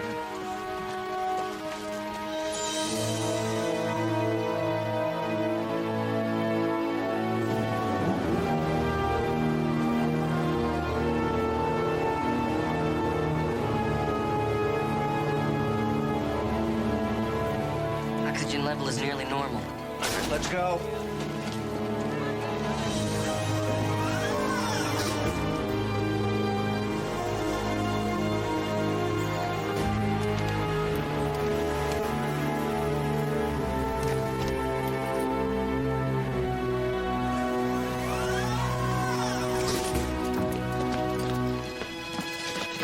Dad?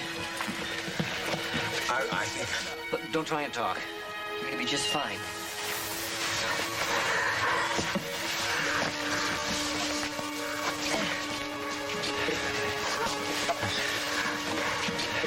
Let him work, Steve.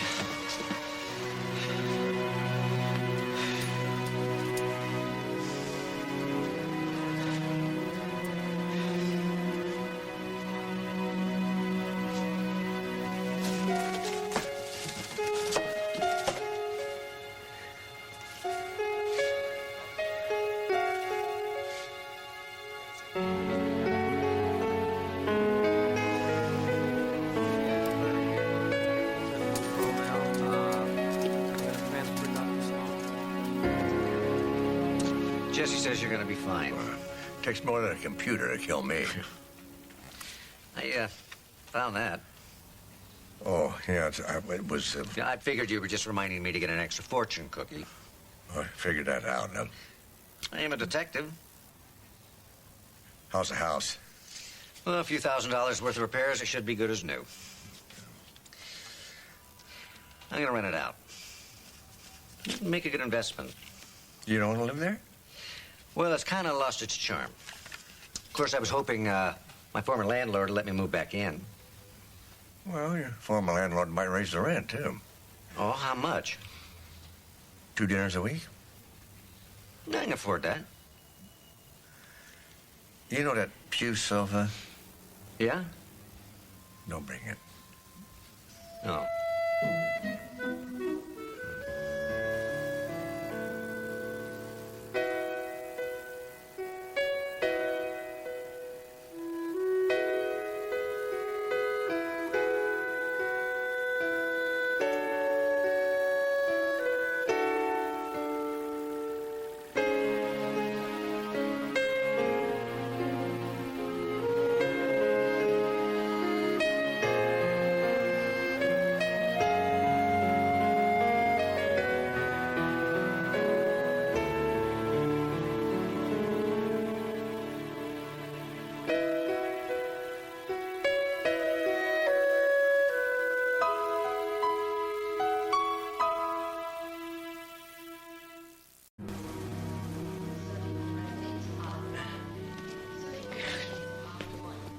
What's the matter? Don't you get no respect? Oh, that's very good, Dad, but I'm not doing Rodney Dangerfield. Could have fooled me. I feel like a Vegas lounge act. It's bad enough I gotta wear this monkey suit, but then you make me come and pick you up here and everybody can see me. You look nice. Besides, not every day your dad gets honored at an award dinner. It's a comedy roast, Dad. Big difference. What do you mean? Instead... When we got married, you promised you'd help me with my stand-up career, but you have done nothing. The truth is, being married to you has hurt me. I had a gift to make people laugh, but you never nurtured me. In fact, you squashed me. You'd give any comic who walked into your club a break, like your wife. I mean, anyway, how funny could Lou's wife be? Oh, no. No. If you weren't such a love machine, I'd divorce you in a minute. No, I don't know another Hollywood wife who would put up with everything that I have had to put up with. When I walk into your club, I can't stand it. Those comics, they come upon me because they know I'm going to be a good little audience. Big Lou, you hear me? Stink. I can do that funny. I have to listen to all your crazy comics.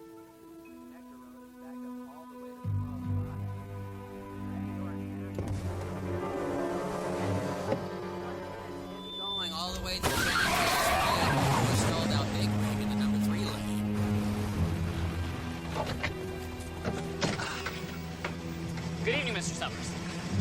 Hey,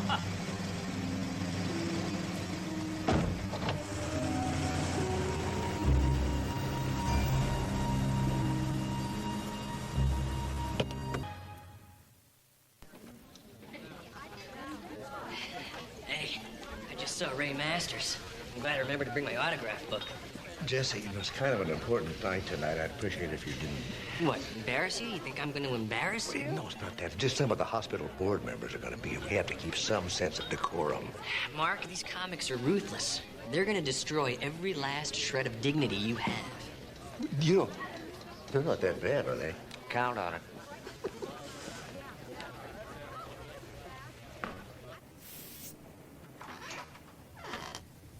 You need more moose, pretty boy? Oh, Lenny, I've been going crazy without you. You smell good.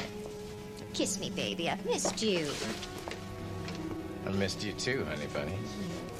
Ow! What's that about? You missed me. You flew in 2 days ago and you haven't even tried to call me. I did. I tried to call. Okay, I should have called. But, you know, I've been on the road for 10 weeks, and I was afraid maybe you got back together with Andy Baxter. Andy Baxter? What, did you lose your mind while you were on the road? I hate his lying, drunken, two-timing guts. Let's play naughty gymnasts. You can be Kathy Rigby this time.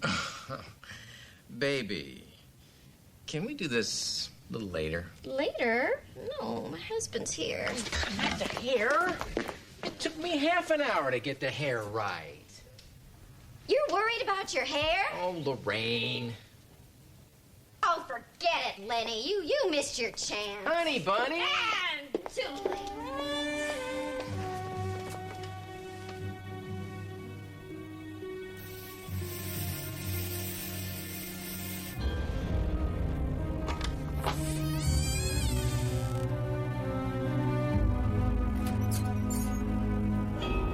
Cheers. I don't know how you got together such a great bunch of names tonight. I'm impressed. Is Andy Baxter coming? Not very likely. Kind of sad what happens when you get a successful movie. 300 million worldwide, and suddenly you're a big shot. Well, whether he comes or not, it's going to be a successful evening. Just hope those comedians take it easy on me. Go easy on you? Oh,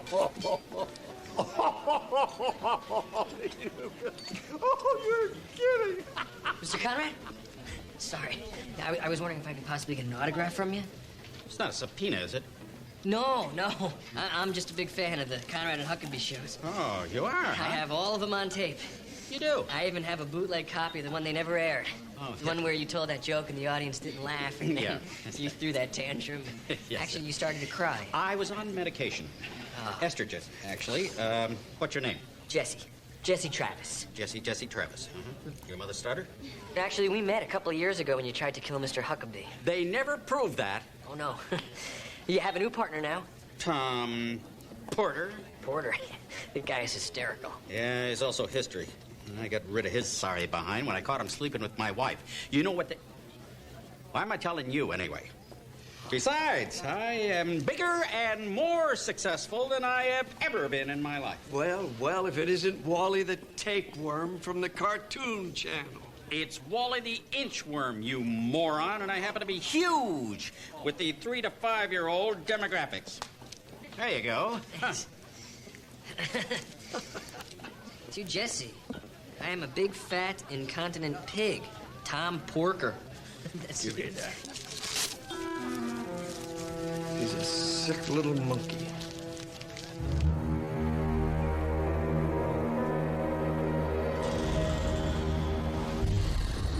Well, I can't believe I'm walking and talking with Jay Wilde. I can't believe I'm talking to, Oh, I'm Amanda Bentley, and I loved you in Cop and Saucer. I thought your performance as a cop was so... Humorless? I wasn't going to say that. It's not your fault that Andy Baxter got all the funny lines. And that's because he rewrote the damn thing. What are you drinking? Gin and tonic, please. Make that 2. Yeah, that's right. Oh, Andy gets all the good jokes, all the reviews, and the $1 million studio deals.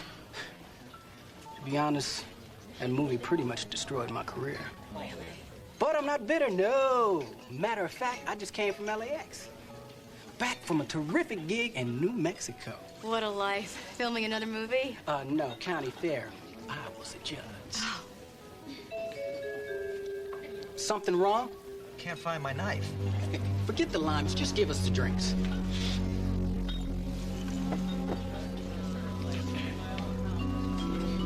Excuse me, Mr. Masters. Huh? I'm a huge fan of yours. I've seen every episode of Not Under My Roof You Don't at least 30 times. 30. You hear that, Connie? 30 times. And I don't get a nickel for those reruns, you know. Easy. Not a stinking nickel. Easy, sweetheart. Remember your blood pressure. I'm sorry, I didn't mean to upset you. Who are you? I'm Jesse Travis. I'm friends with Mark Sloan. Ah. And I'm really looking forward to seeing you on the dais tonight. The day. You hear that, Connie? The dais. Sweetheart, take your nitroglycerin. Never mind please. that. I am the only legend in the joint. That's I true. should be the roast master You here. should, and not Lou Summers. Damn right. The only thing funny about Lou Summers is his tooth. Looks like a Shih Tzu crawled up on his head and died there. Oh, sweetheart, please, please don't do this to yourself. Oh, poor Ray. He always takes everything so personally. But when you think of all the underhanded things that Lou Summers has done to my darling husband over the years, stealing his jokes, using Ray's name to get better tables in restaurants, and claiming that he discovered Bill Cosby. Oh, I swear, there are times when I could just strangle that son of a... Connie, now, don't go there tonight. Oh, I'm sorry. We'll work it out in therapy in the morning. All right, sweetheart. Good, dear. Thank you. Can I get an autograph? Yeah, sure, kid. Nice that young people still remember the old man, huh? Oh. That'll be $35. $45 if you want it personalized. You're charging me? Well, his business manager insists. It's standard. Oh, that's the way it's done. Yeah. Oh, excuse me. Ray always throws up before a show. It's a kind of good luck thing with him. Sweet. I'm sorry. Lenny Rosen. Right. Can I get an autograph? Sure. I don't know if I can even make my rent this month. Nobody will hire me because you won't hire me. When you opened the joint, I was your headliner. Why, Lou? Why can't I work the club anymore? Hey, you want the truth, Pat? When you quit drinking, you lost your funny. That's the way it is. I'm sorry. Now enjoy the show.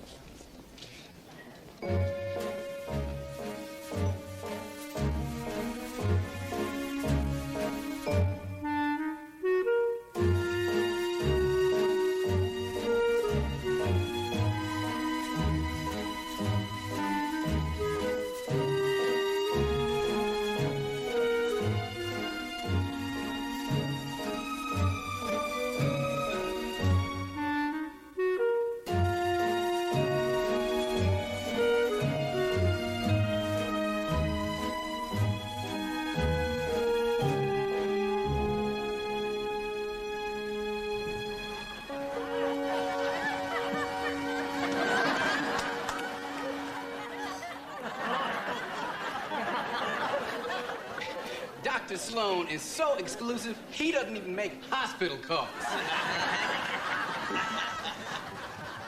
I trust Dr. Sloan. If he treats you for a broken arm, you can be sure that's what you're gonna die from. Dr. Sloan told me I needed gallbladder surgery. I said, hey, that's pretty serious. Should I get a second opinion? He said, sure, if you want, come back tomorrow.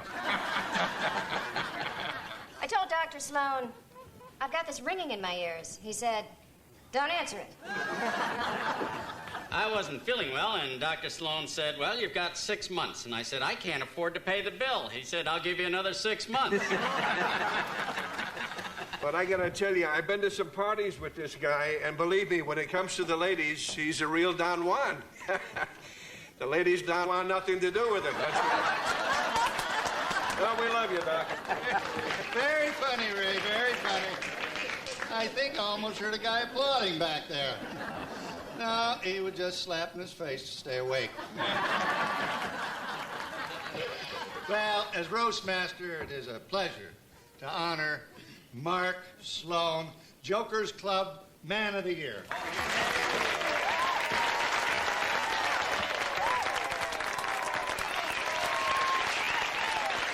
Well, Mark really deserves his success. because early on he faced many obstacles. As a matter of fact, when he was a child, his parents almost lost him. But they didn't take him far enough into the woods. Oh, great stuff, Lou. Where'd you come up with that old chestnut? Jokes for the John? That's Andy Baxter. This is a part of his act. He's famous for this. Don't do this, Andy. What? You begged me to come here. Look, I got the invite right. Oh, geez, that's your wife's phone number. Oh, geez, that's weird. Oh, come on, get out of here.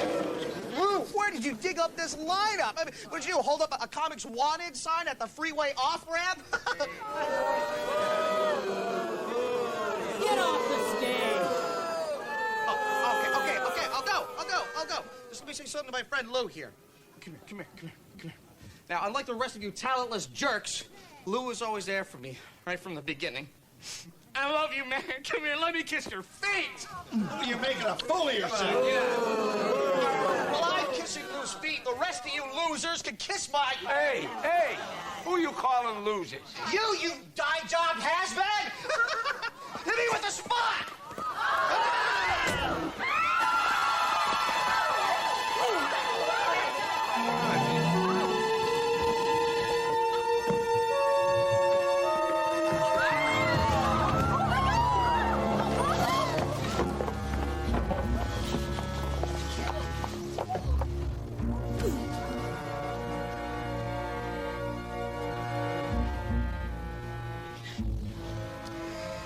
He's dead.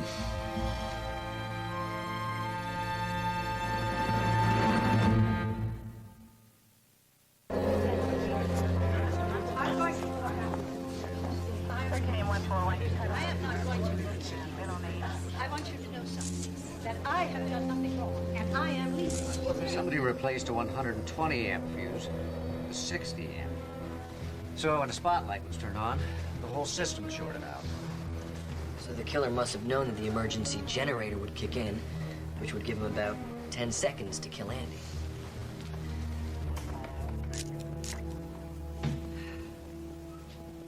Look, everybody else left. Why are we the only ones who have to stay? Well, because it was dark, they couldn't see, and you were the only ones in the room close enough to stab Andy Baxter. Not me. I wasn't even sitting on the dais. Well, you were up there when the lights went out. Well, I wasn't. I never left my seat, which, by the way, was very uncomfortable. All right, Mrs. Summers, why don't you give your statement to that detective over there? I can solve your crime in 5 minutes. There's your murderer. He tried to kill his other ex-partner before, remember? If anybody's a killer, it's Porter. Look at those eyes. Cold and dead. Just like the lower half of his body. Oh. Boy. You know, no one seems to care too much that Andy Baxter's been killed. Jealousy. Every comic hates to see another comic's success. Oh. It's in our blood. We can't help it. Not in mine. Personally, I didn't like Andy. But I got a pretty happening career, so I didn't hate him either. You can't say the same for the rest of these guys. My Ray is never jealous. He just doesn't like a liar. Andy lied to him? Oh, yeah. He promised me a big part in this next picture, and then later he said he never said it in the first place. So he got stabbed in the back. In my book, that's poetic justice. Listen, I'd really love to stay, but I can't. I've got a midnight show at the Comedy Corner, and it's a really important gig. Well, no one's going anywhere, so just sit down. Okay, then. You didn't have anything to do with this, did you? I've done some stupid things in my life. The county fair was probably one of them. But I've never killed anybody. I spoke with the bartender. He said his knife disappeared earlier this evening. It was there when I was at the bar. Well, come to think of it, it wasn't there when we got our drinks. Any prints on the knife? It's just the bartender's. Forensics dusted the handle.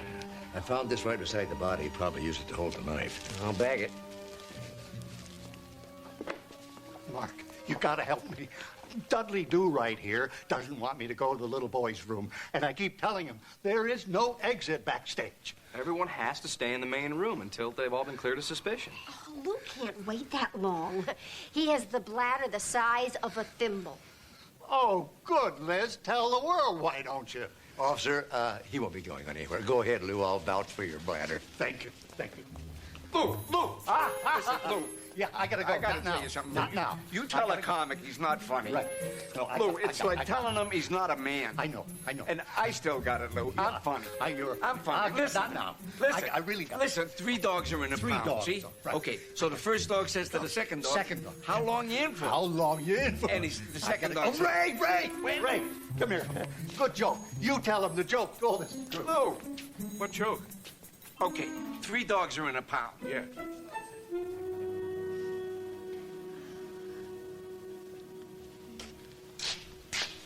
Are you okay? Yeah, I guess so. It'll take some time. I know. It's hard to believe Andy's gone. Oh, I meant it'll take some time to break these shoes in. They're killing me. But they're so cute, aren't they? Here. Let me do that. Oh, that's good. Ooh, that's good. That's great. You know, a funny thing just happened. I called the Comedy Corner, and they said they don't have a midnight show tonight. As a matter of fact, they've never had midnight shows. Huh. That is funny. I must have been thinking of the Comedy Castle. Or the Comedy Cupboard. Yeah, could be. Could be. Oh, all right. I didn't have a midnight gig. I just wanted to get out of here. I mean, it's creepy. Dead people and all. Yuck. Look, I know he was a jerk, but aren't you the least bit upset about Andy? Well, of course I am. I mean, I'm human, you know. I really am very glad to see you. Oh, Lenny. What do you say, after this murder thing is over, we zip on over to the Marmot for some post-roast toasties? What about your husband? He's not really here. But, maybe I should call him and tell him that I'm going to be very, very, very late.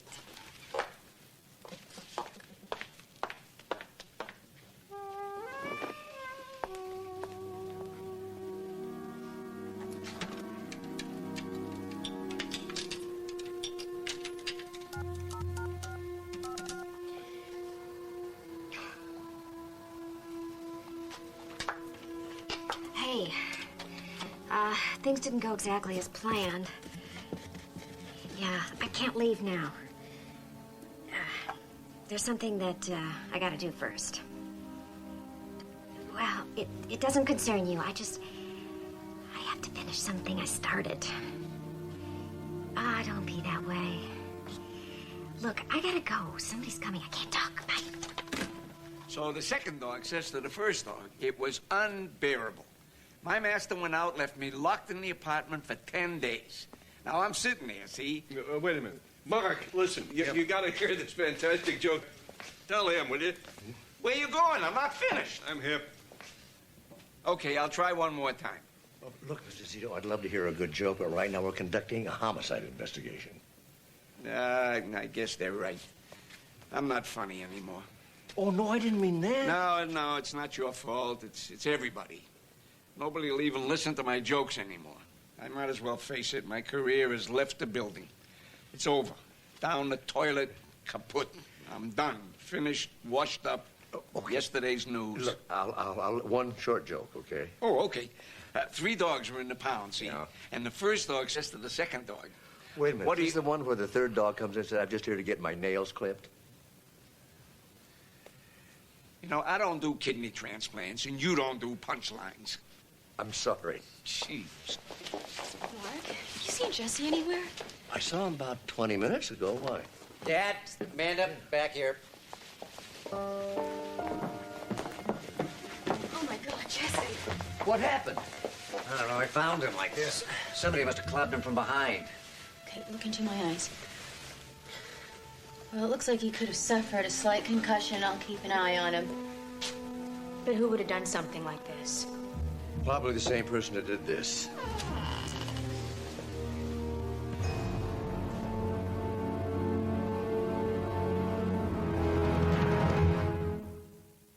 Little slugger. More likely, a little bronze lady. My award, it was on the table over there. blood spots on it. Whoever hit you with it must have killed Lou. Why can't they just give you a certificate? What happened? I'm sorry, you gentlemen will have to stay in the main room. This is a murder scene. Well, so's the main room. There's 2 killers running amok around this joint. You know, I don't think so. 2 murders? It's not likely. Isn't more likely that the first murder was a mistake. You mean the killer wasn't out to get Andy Baxter? Well, think about it. Nobody knew that Andy was going to be here for sure tonight. He was standing right in front of Lou just before he was stabbed. The killer must have been so desperate to get rid of Lou that after that first mistake, he just kept trying. I think we're dealing with one murder here. Oh, I can't believe I'm never going to see him again or hold him. He left the house before I did. I never got to kiss him goodbye. You two came in separate cars? We had to. He told me he was going to meet someone after the roast, but he didn't say who. This dear. Now, oh, Ray and I are going to miss him terribly. Terribly. And you know, we even named our little puppy after him. Oh, the Shih Tzu. Yes, yes. Oh. Steve, is a reporter waiting for you. Well, tell him to wait outside until I'm ready to give a statement, would you? First of all, he's a she, and she said she had some information that might be pertinent to the investigation. She's backstage.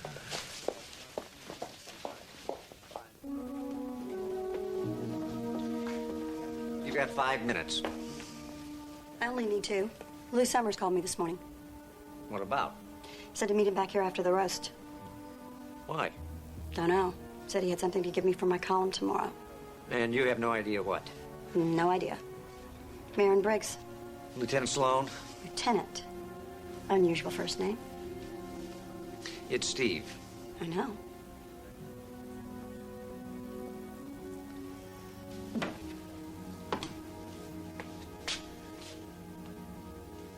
Oh, anytime I can help. Appreciate the help. Bye.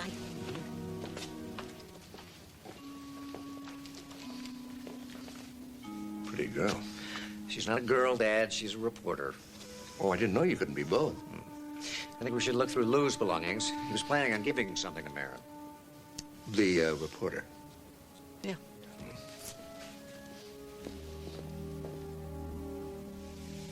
Oh, Lou always had such beautiful hair. Oh. Liz, I know this is a little difficult for you, but it's important. We'd like for you to go through all these things and tell us if there's anything he would not ordinarily carry, or if there's anything missing. Wait, let's see. Well, all of his credit cards are here. And his driver's license and his senior citizen's discount card. And oh, there's a picture of us at our son's wedding. He broke his foot that night doing the horror. Can I talk to you for a minute? Wait, let's see. This is so hard for me to say, but it's eating me up. I think Lorraine Kay is the killer. Why is that? Do you remember how anxious she was to get out of here to play a midnight show at a comedy club? Well, there wasn't any show. I made some calls. So you're saying she's a murderer because she lied about a job? No, there's more than that. She and Andy Baxter had an affair. It was a big secret. Then she broke it off, but she was always terrified that in one of his drunken rages, Andy would tell her husband.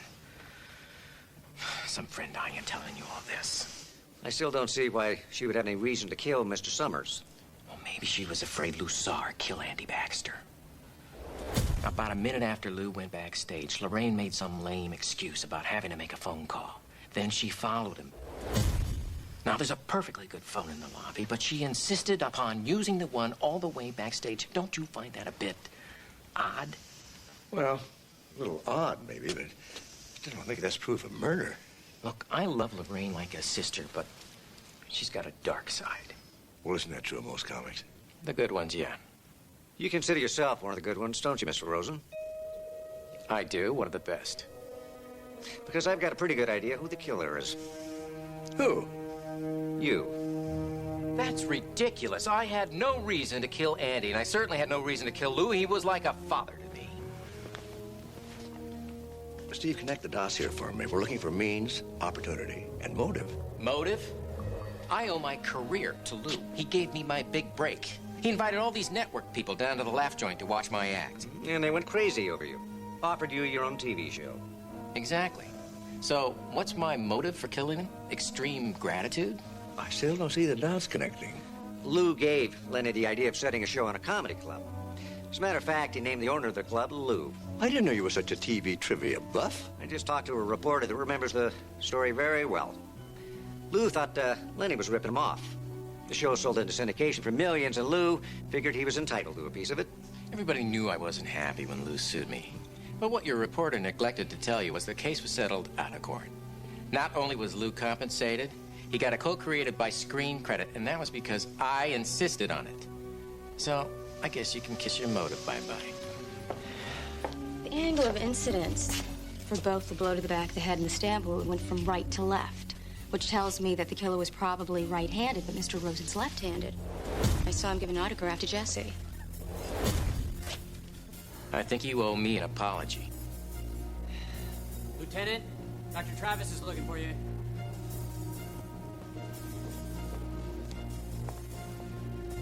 Looks like somebody tried to flush the evidence.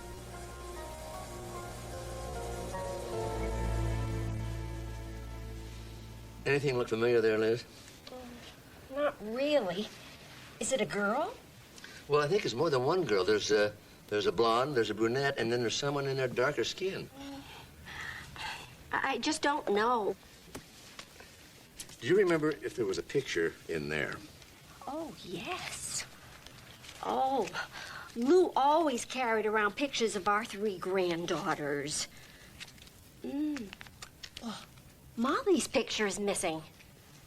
Does Molly look like any of these?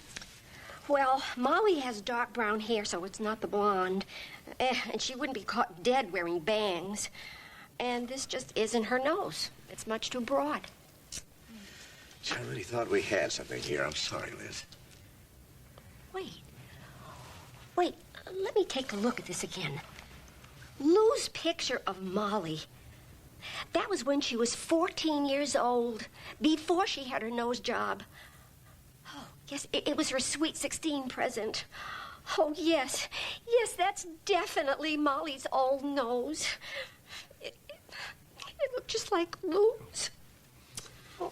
Lou was probably going to give that picture to the reporter, and the killer didn't want it to happen. Picture of his granddaughter and 2 other girls. What's the connection? Is there a computer around here? Oh, yes, there's one in the office. I need 3. 3 it is. 2 for me. 2 for the man. It's 1. I'll stay with these. Adulterer. That does it. I refuse to let you spread vicious rumors about me. Are you denying it? Yes, I never slept with your wife. I walked in on you. Well, I mean, I slept with her, but I never slept with her. Okay. Come on. Let's get it on. Come on. Man to man. Let's go. Tim, Come on. the 2 of us fell asleep on the sofa after an exhausting game of pinochle. Yeah, that's your story. Well, that's the true story. Believe me, I would remember. I mean, that Mitzi, wow, we. You. What All right, that's it. Boys.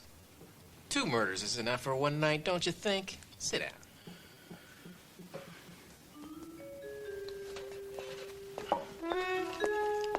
And no kibitzing, Lorraine.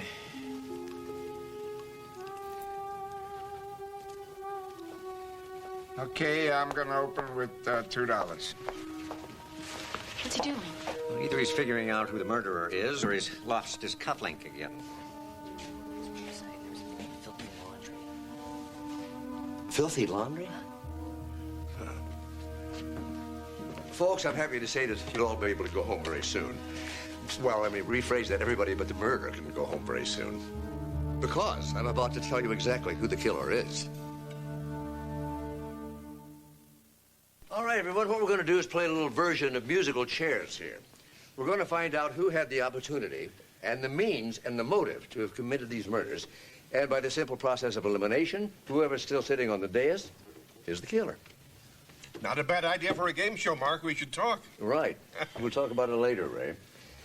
Okay, I think we'll start with Mr. Wild. Now, Jay flew in from New Mexico tonight, and he came directly from the airport. and he entered the club with my friend Amanda Bentley. Now, in order to commit the murder, someone had to change that fuse so that the spotlight would blow. Mr. Wilde was never out of the sight of Amanda, so he would never have been alone long enough to change that fuse. So I can step down there? Be my guest, James. Thank you. Okay, now we come to Mr. Masters. Now, Ray was in the room while that knife was still on the bar there, but then he went to the bathroom, and he didn't come back until just before the roast started. Never went near the bar again. I always knew throwing up would bring me good luck. I'm out of here.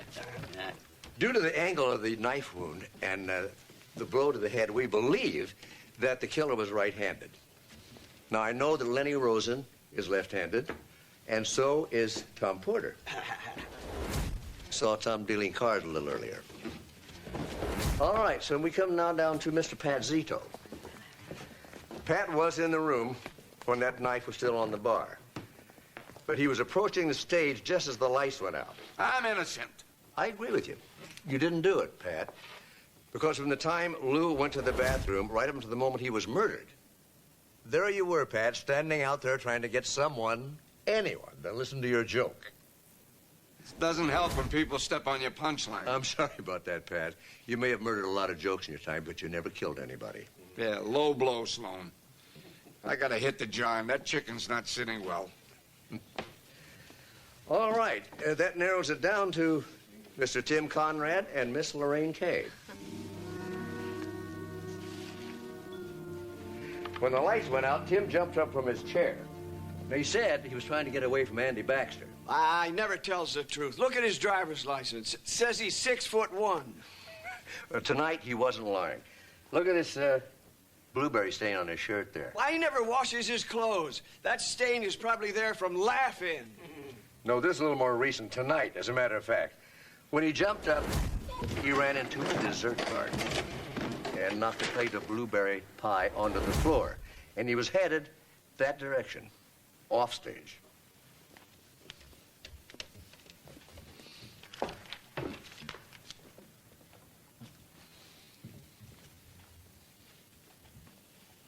No, something's wrong. I didn't do anything, I swear. You were still in the room when the knife was on the bar, Lorraine. And then when Lou went to the bathroom, you left shortly after. That was just to make a phone call. Ask Lenny. Did Lenny go with you? Well, it was kind of a personal call. You know how we girls are. Lorraine, I'm going to ask you to do me a favor. Will you just walk across the stage for us? Why? Humor me.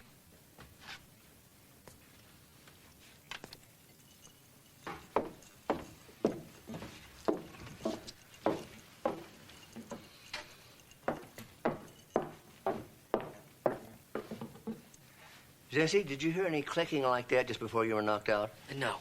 No, and Lou didn't either.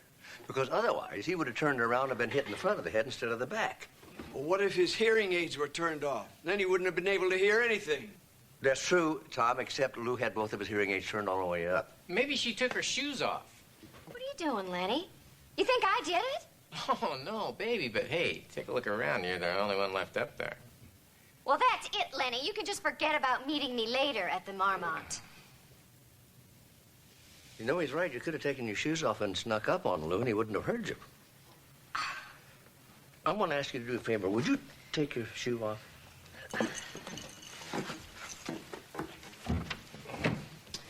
Thank you.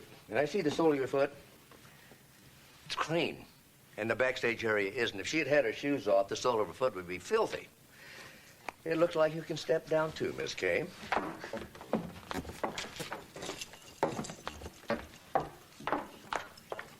Dad, what just happened here?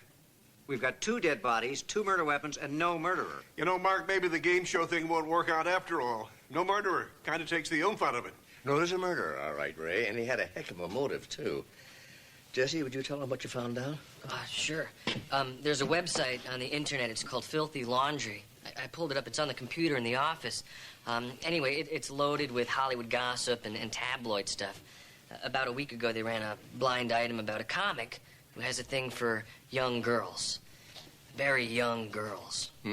Now, suppose one of those young girls was Lou's granddaughter. Lou was morally outraged. He wanted this comic exposed. Makes sense. So Lou was going to hand over a picture of his granddaughter and 2 other underage girls to Marin, the reporter tonight? Exactly. Now, the killer got wind of this, and he was going to make sure that that did not happen. So he changed the fuse in the fuse box so that when the spot went on, the lights would go out. He'd have about 10 seconds to stab Lou. He went to the bar, and he stole that knife when the bartender wasn't looking. Unfortunately, when the lights came on, he discovered he had missed his intended victim. But he didn't give up. He saw Lou go backstage. So he followed him. He was going to ambush him when he came out of the bathroom. But he heard someone coming. He quickly ducked behind a curtain.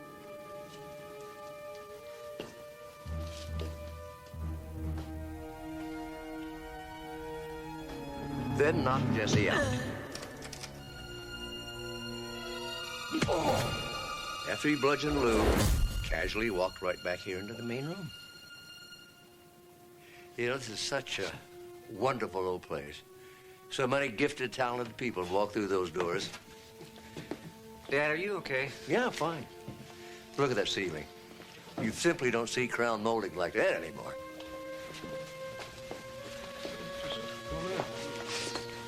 What's wrong with him? Is he giving up? Oh, no, there's method to his madness. I hope. Look at that. Laurel and Hardy fooling around with Harold Lloyd. Dad, you've had a rough night. You want me to take you home? I said I'm fine, son. Trust me. Believe it or not, I think the dots are starting to connect. I remember noticing this picture when we came in.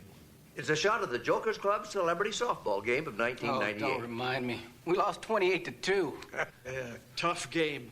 Those strippers had an awesome infield. What interested me was the catcher here. He's got his mitt on his left hand, which means he's right-handed, not left-handed, like he said he was. You find that interesting, Mr. Rosen? What are you getting at? Nice catch. Can we spell ambidextrous? So I'm ambidextrous. What does that prove? Well, it proves almost everything. You know, only a handful of people here could have possibly committed the crime, and they've all been eliminated. You were only eliminated because you said you were left-handed. As it turns out, you're not. You're right-handed. And that narrows the list down to just one, Lenny, and it's you. Wait, I can explain this. It's... I broke a date to go to the Marmont with you. Do you know who I made that phone call to? David Letterman. That's right. Big Dave. He's in town, and he was dying to see me. And I blew him off just to be with you? I hate you, Lenny. And I hate your hair. Cuff him and get him out of here. Still. Well, you scared me there for a minute, but I gotta hand it to you. You solved it. Well, no, actually, you did. You said it was Lenny. I just filled in the details. Like the motive and how he did it? Well, lucky hunch.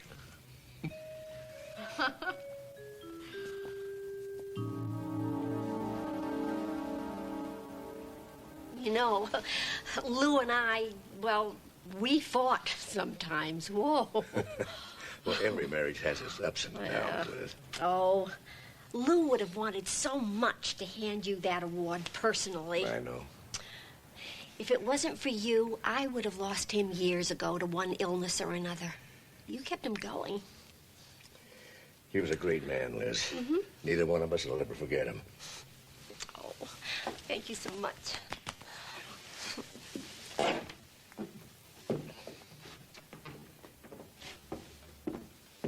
Sorry, Dad. Exhibit A. I'll clean it up and give it back to you after the trial. Yeah, okay.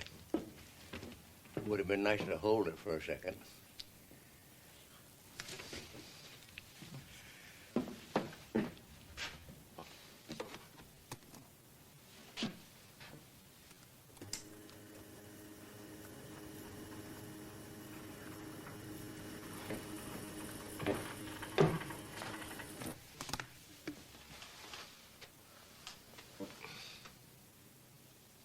Gee, folks, I'm a little nervous tonight, I must admit, which is strange, because I'm usually so good at these roasts. I was there in Mark's office the other day, and I said I wasn't feeling too well. And he said, well, you have walking pneumonia. And I said, what should I do? And he said, well, take 2 pills every 3 miles. That can't be right. So I'm playing baseball last month, and I sprained my ankle. I go to Mark, and I ask him what I should do. He tells me I should limp. Limp? Is that supposed to be funny, Mark? Mark, congratulations. Listen, I know it looks like I couldn't be here tonight because I'm out of town, but that's not true. The truth is I've seen your work, and this is as close as I ever want to get to you, ever again.